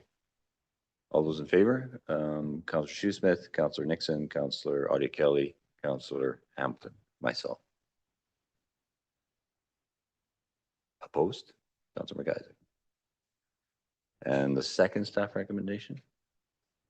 That council directs staff accept a letter of credit as proposed in the report for a period of 2 years while the city considers paving.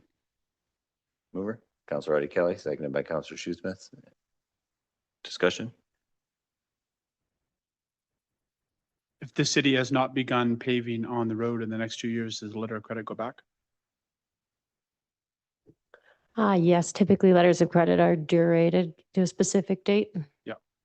So knowing that our infrastructure costs are not going to be less than they are today, the likelihood, given the same circumstances as today, that we'll be proceeding with paving within the next 2 years of that road are extremely low.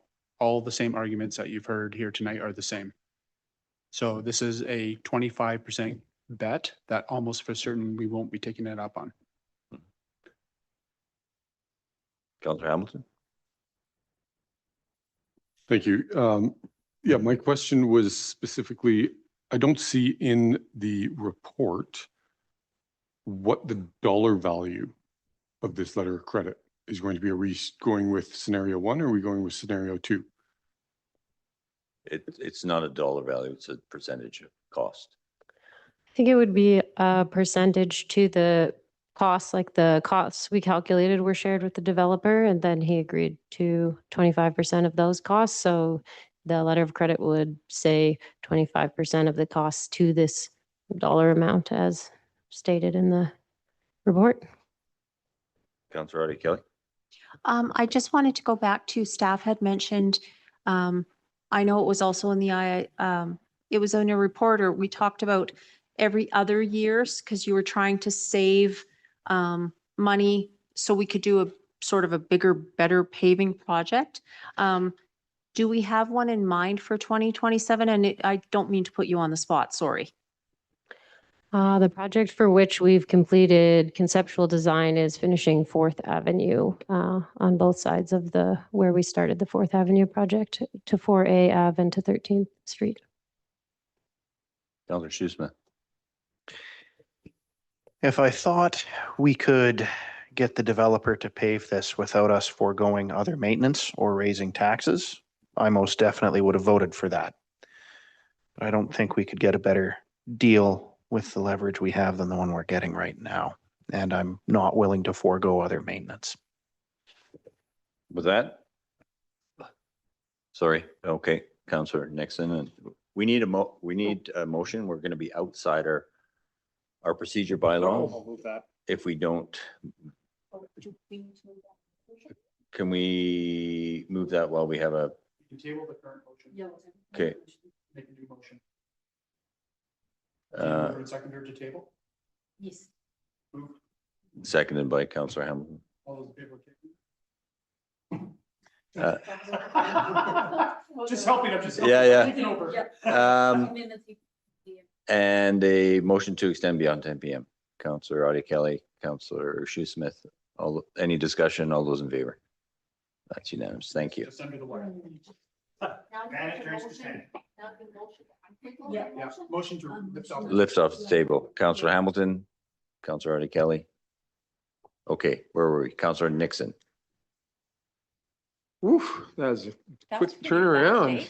Under the wire. Speed amendments. Just to Councillor McIsaac's point about the, Sorry. that's okay, that's okay.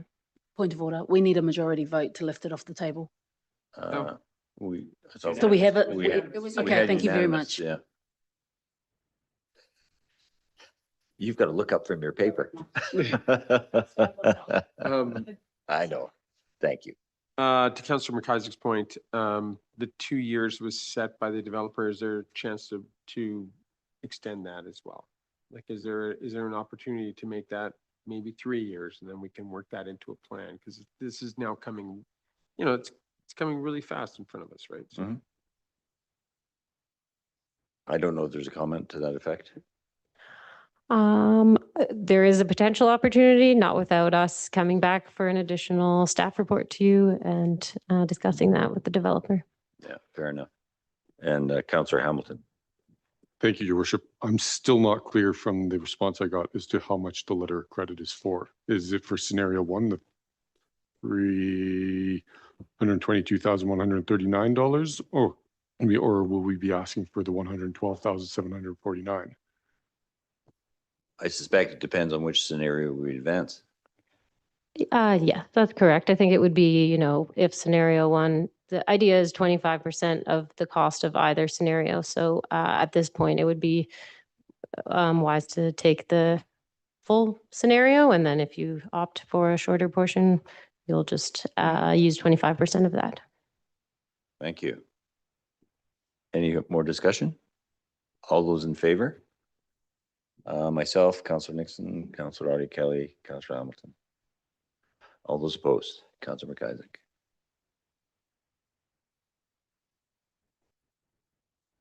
Thank you. And thank you, Council, for all the conversation. Item 6.1, which we've discussed in our hearing. Official community bylaw number 2231, amendment bylaw number 2540, housing needs report. Third reading and adoption report from our acting manager of planning. Thank you, Your Worship. I won't present any further than what was presented tonight at the public hearing, so I will leave it to council to discuss the recommendation. Thank you. Any further comments, discussions on the recommendation? Seeing none, I'll get our corporate officer to read it. Staff recommendation number 1 is that council give third reading to official community plan bylaw number 2231, amendment bylaw number 2540/2025 to amend the City of Fernie official community plan bylaw number 2231. Moved by Councillor McIsaac, seconded by Councillor Hamilton. Any discussion? All those in favor? That is unanimous. Thank you. The second recommendation is that council adopt official community plan bylaw number 2231, amendment bylaw number 2540/2025 to amend the City of Fernie official community plan bylaw number 2231. Mover, Councillor Hamilton, seconded by Councillor Shoesmith. Any discussion? All those in favor? That is unanimous. Thank you, Mr. Similini. Thank you, Worship. Thank you, Council. Pass our thanks on to the consulting team as well. With that, item 7.1, Fernie Chamber of Commerce Partnering Agreement Visitor Information Services. A report from our Acting Director of Corporate Services.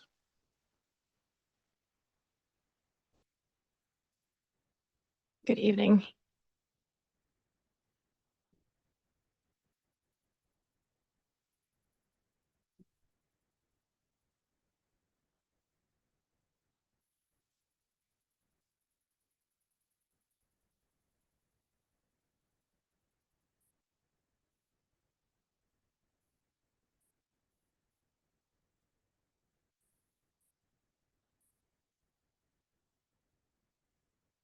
Oh my.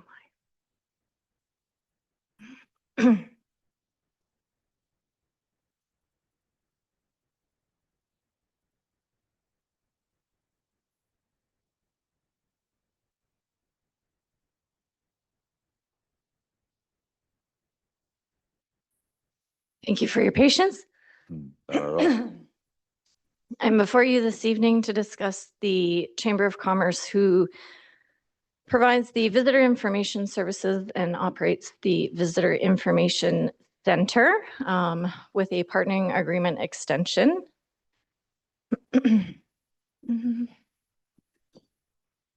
For 1 year.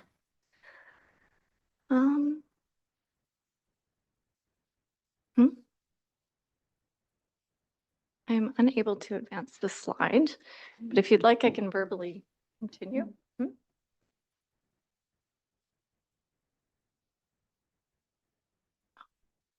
Thank you. Thank you. So this report is provided for council's consideration to enter into a partnering agreement extension with the Fernie Chamber of Commerce for the provision of municipal services, being the operation of the Visitor Information Center and the providing the visitor information services for a period of 1 year.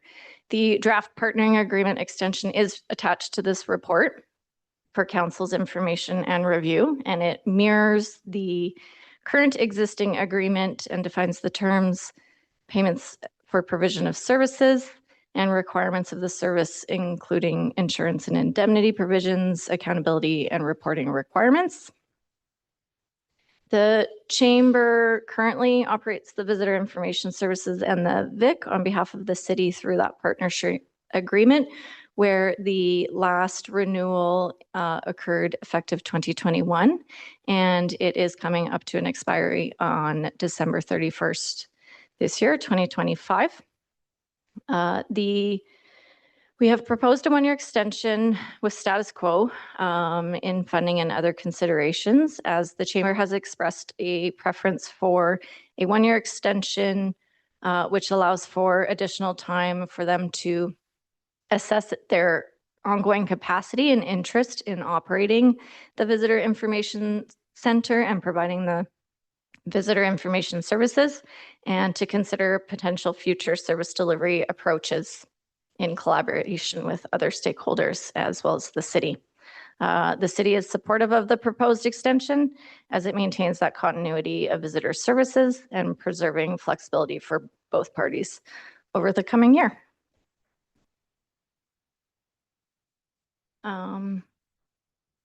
Overall, the operation of the Visitor Information Center is funded in accordance with the schedule attached to the draft agreement and has a total of $110,000 over a 1-year extension for the agreement.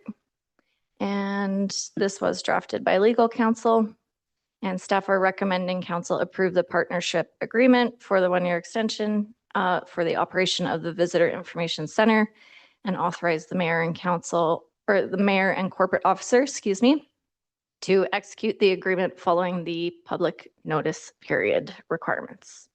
I'm happy to answer any questions. Thank you, Ms. Neal. Questions from council?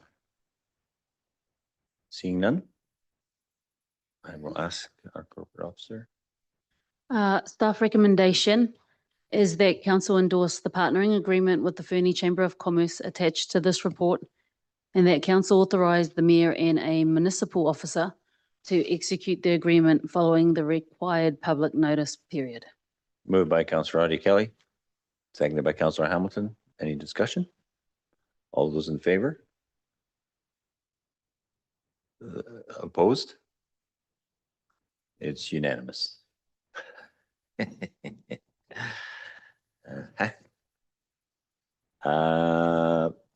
Thank you. Item 7.2, 2026 Utility Rate Direction, report from our Director of Finance. Mr. Burdett. Thank you, Mayor Milligan. Evening, council and member of the public. This is a very similar presentation to last week's with a few added items requested by council. So staff tonight's requesting direction to set water and sewer utility rates to bring back both bylaws for council's initial readings at the January 13th council meeting. Agenda, again, there's 3 main issues for this budget. 1 is operating expenses. 2 is the capital plan for 2026 and the work we've done in our long-term capital planning and reserve projections. 3 is the wastewater treatment facility potential in 2028-29. Starting with operating expenses, there's small increases to external contracts and building maintenance line items to account for increasing system maintenance needs. The rest of the operational expenses are expected to increase on an inflationary basis. Total operating expense increase for both water and wastewater is 3%. There is, however, one major operating cost ask for council to consider. Water utility specifically is understaffed with its team of 3.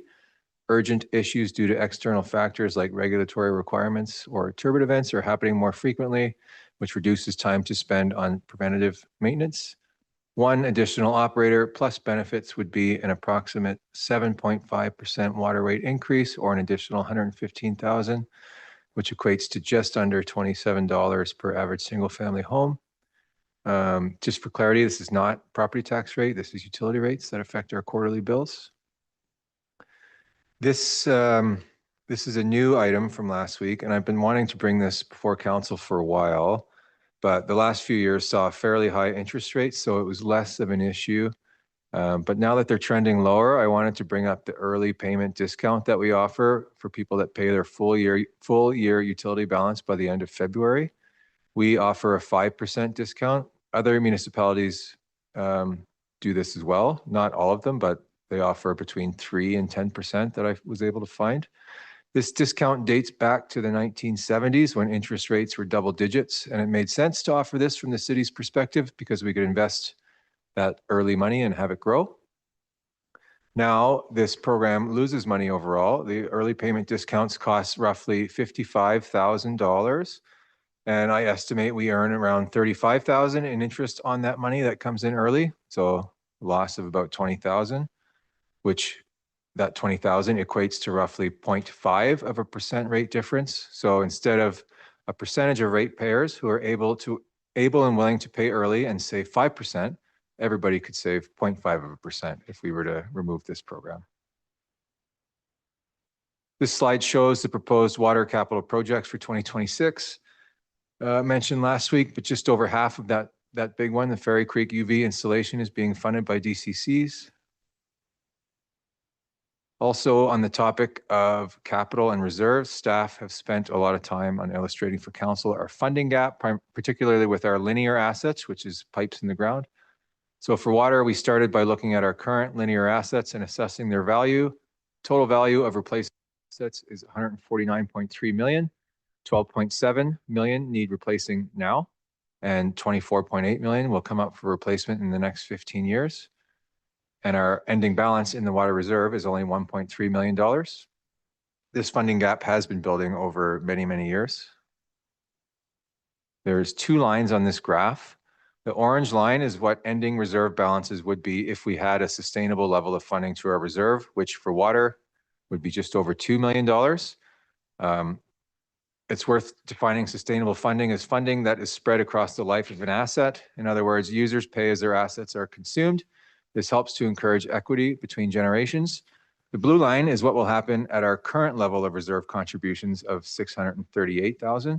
We will be short $138 million at the end of 100 years, or $1.38 million every year.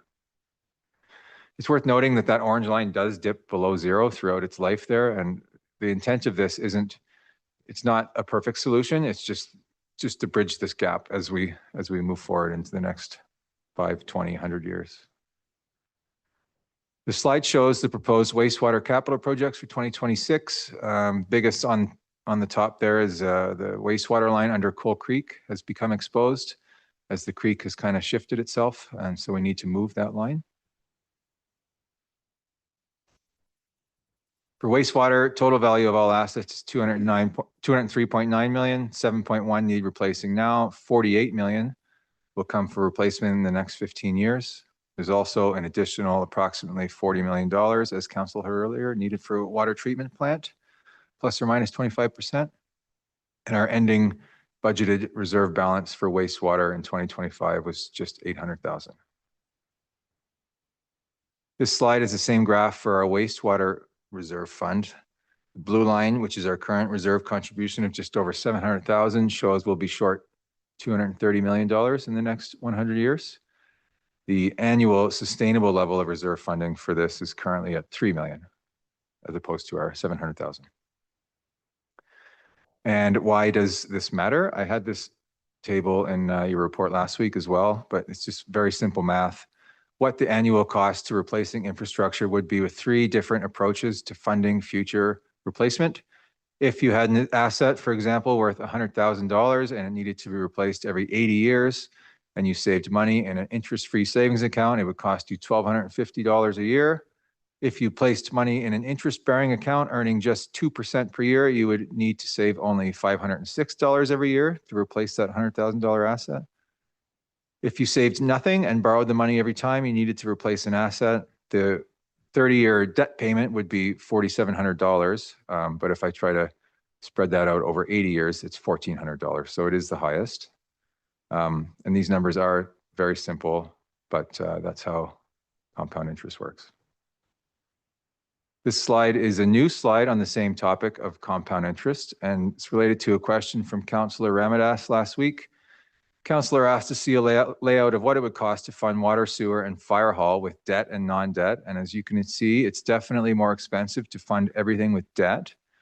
This is obviously because you're paying interest versus earning it.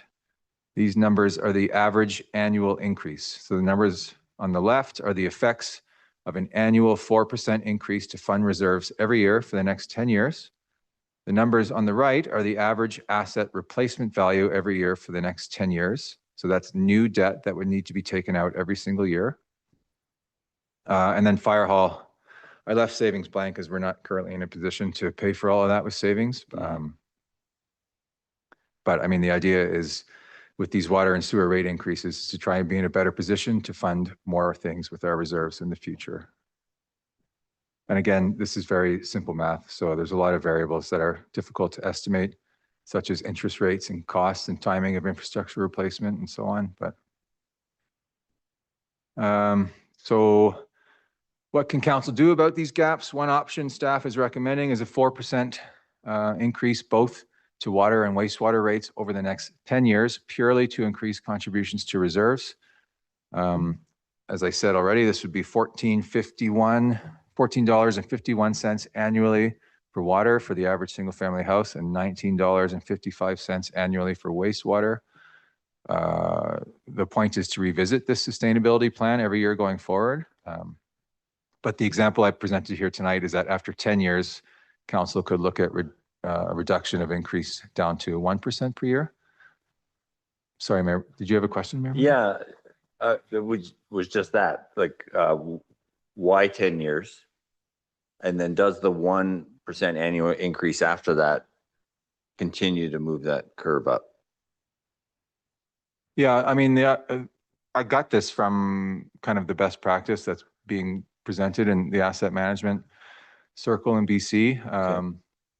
There was one example, I think it was Oak Bay, that their council has been doing exactly this, and every year they revisit, you know, exactly how much of the gap they've bridged and what they can do about the rest of the gap. Okay. Yeah, it's a long-term plan, but they chip away at it every year. So thank you. Welcome.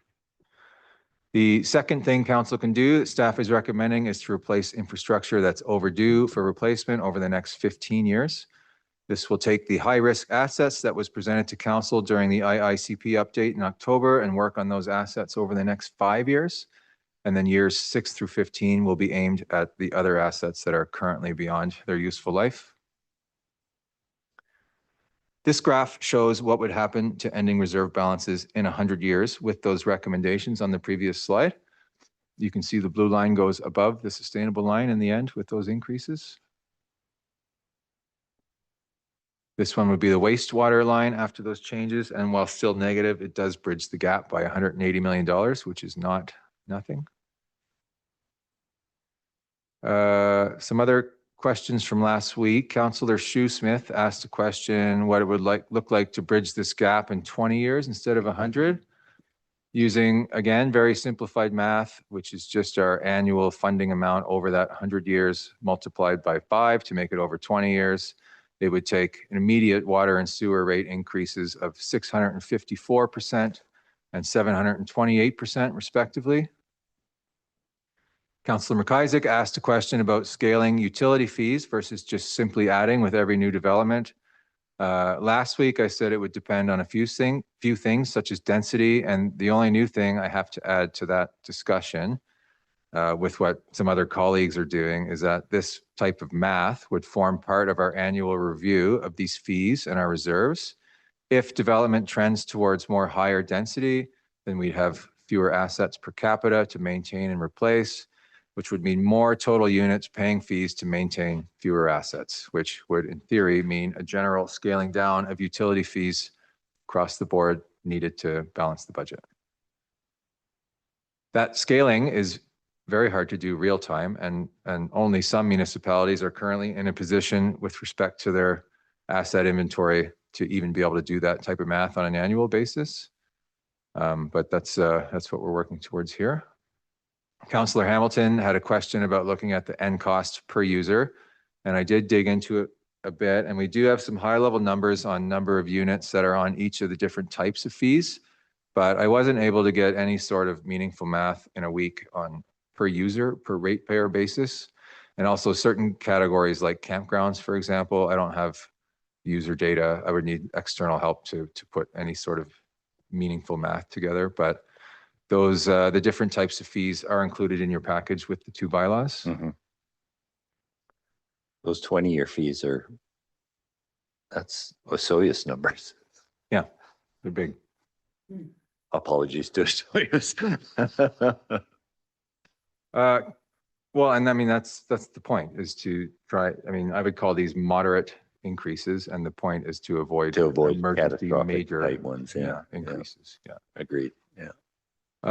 Council just received a detailed presentation on this, but the $40 million wastewater treatment plant, significant funding source for this will probably have to be borrowing, but presenting an option here for council to consider saving a small amount for this expense now to reduce the future borrowing impact a little. An additional 5% sewage rate increase would be $23.50 per average house and would raise an additional roughly 100,000. 10% increase would obviously double those numbers. To summarize these findings for council, for water, staff is recommending a 14.5% increase, which includes the 7.1% one-time increase for a new operator, 4% increase to go to reserves, and 3% for inflationary operating expenses. Wastewater is a 17% increase recommendation, 14% for reserves, 10 of which will be purely for the near future wastewater treatment plant, 3% for inflationary operating expenses. As the report this week and last week noted, this analysis and the ICP only include the water and wastewater linear assets and not the facilities that are also required to support the delivery of these critical services. That information will be compiled through an upcoming project titled the Facilities Asset Capital Plan, and these projections will be revised upon that project's completion. I think I was on this slide last week when Councillor Audia Kelly asked what the new utility bills would be with these changes. And I just want to clarify what I said at that meeting. I estimated current utility bills to be roughly $880 in that meeting. The correct number for utility bills is actually $851, but that's just the amount for water and sewer, which is the topic of tonight's presentation. There's also your solid waste removal that goes as part of your quarterly fees. So that's why it maybe seemed lower than some were expecting. Sorry, Mr. Burdett, just for clarity, your summary here, the 4% to increase contributions to reserves in both these proposals is for 10 years. Yeah, so the bylaw that will come to council for reading, it has a table in it that has the increases for the next 5 years. So it'll have whatever council decides, 14.5 for water and 17 for sewer in this next year. And then the next 4 years, it'll be like 7% each year, 4 for reserves, 3 for inflationary operating. Yeah, I just wanted folks to remember that. Yeah. Thank you. And to close, these are the recommendations with your report. And after council makes their decision, bylaws come back January 13th for readings. And I also would like to ask for council for their direction or some discussion on the early payment discount, please. Noting that on January 13th, we can always amend the bylaw before council does its readings if council wishes. Thank you. Thank you. To answer questions. Councillor Audia Kelly. Thanks, Your Worship. I just wanted to ask CFO if using our figure that Director Weir and Manager Pinnell gave us of 40 million, give or take, the plus or minus 25, so let's call it 30 to 50. And assuming we had to borrow, say, a third of that money, what would our annual payment look like? Can you just give us a ballpark idea? And while you're doing that, I think it's important also to let people know that borrowing for wastewater does not require a referendum, regardless of the amount. Excellent point, Your Worship. That's direction we received from the province at my very first UBCM. So 30% of 50 is 15 million. Current interest rates 4.03%. That's an annual payment of 871,000. And my sheet's only designed for property tax, but a 1% rate increase in sewer is it's about 21,000. So about a 41% increase to pay for the loan. Sorry, 41%? Yeah. Ouch. Other questions from council? Councillor Schussman. No question, and I'm not sure it requires a vote, but I think that providing direction to get rid of the early payment bonus, I think just makes sense. I don't disagree if it's costing us money. Yeah, it's costing the community overall. Councillor Hamilton? I would fully concur with that.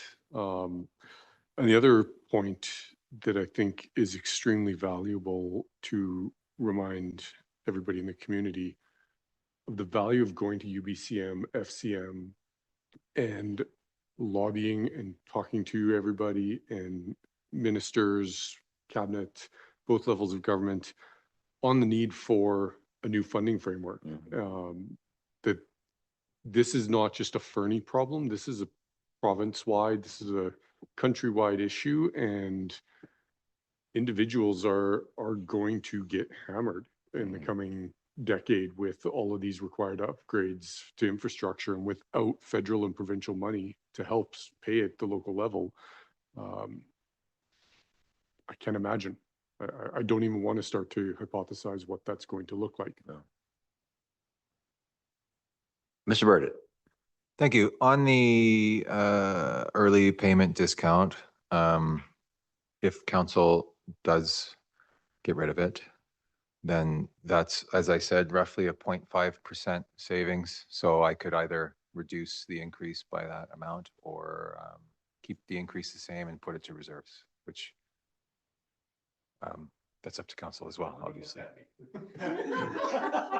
Well, my instinct, I understand, like we are, this increase will, put a considerable amount of money toward reserves over 10 years, revisited every year, as you've said. My instinct is to reduce the overall increase by that percentage.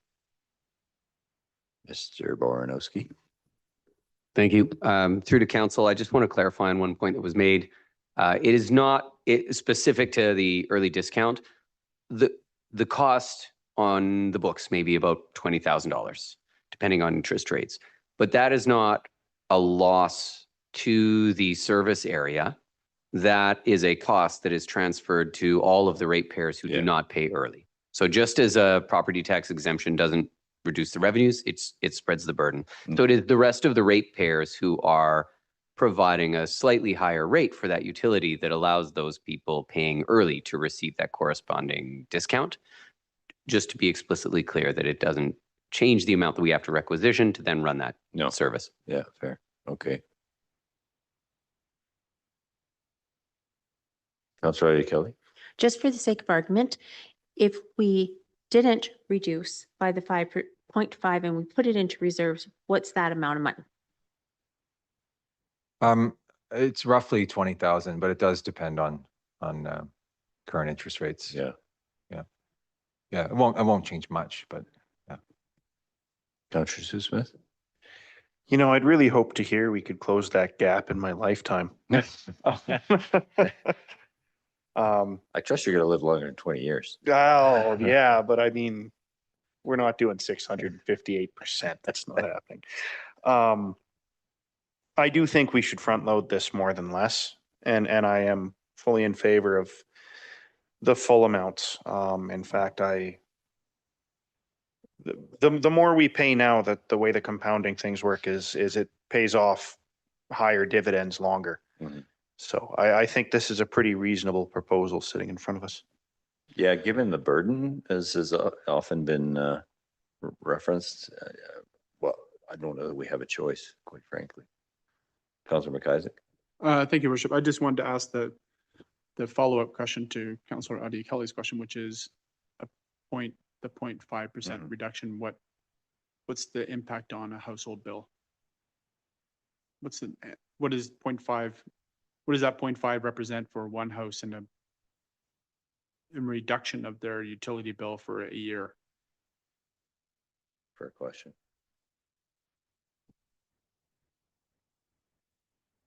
That's $4.30. $4? Yeah. I would like to see it go to reserves, Your Worship. I think it'll have greater impact there. I suspected you would. Yeah. Councillor Hamilton. I was going to say the exact same thing. It's Yeah, a little now or a lot later. Yeah, I was, I don't disagree.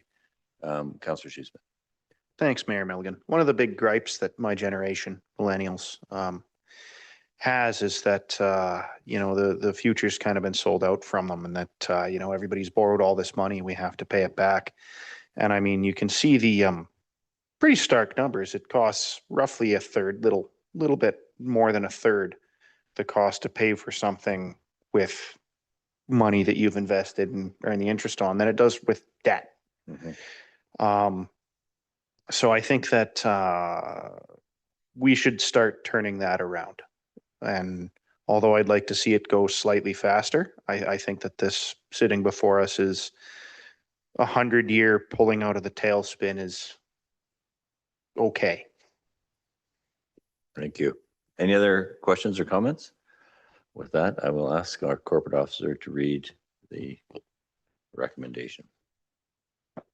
Your Worship and Council, the first staff recommendation is that staff be directed to prepare a draft 2026 water and wastewater budget to include a 17% increase in wastewater utilities. Moved by Councillor Nixon, seconded by Councillor Shoesmith. Any further discussion? All those in favor? That is unanimous. Thank you.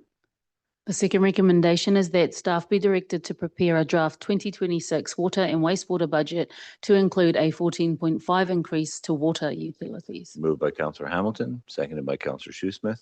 Any further discussion? All those in favor? That is unanimous. And the third recommendation is that staff prepare the draft water and wastewater budget and 2026 to 2030 financial plan for consideration by Council on January 13, 2026.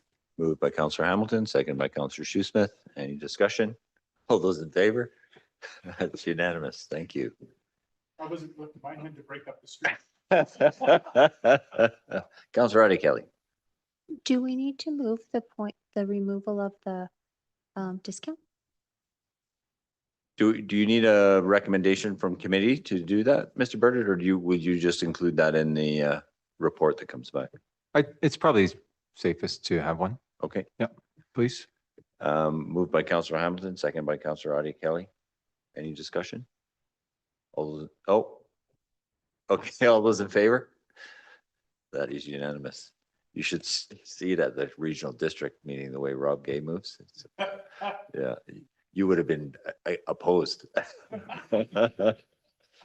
Unless there's anything else, it's now 10:35. We will adjourn.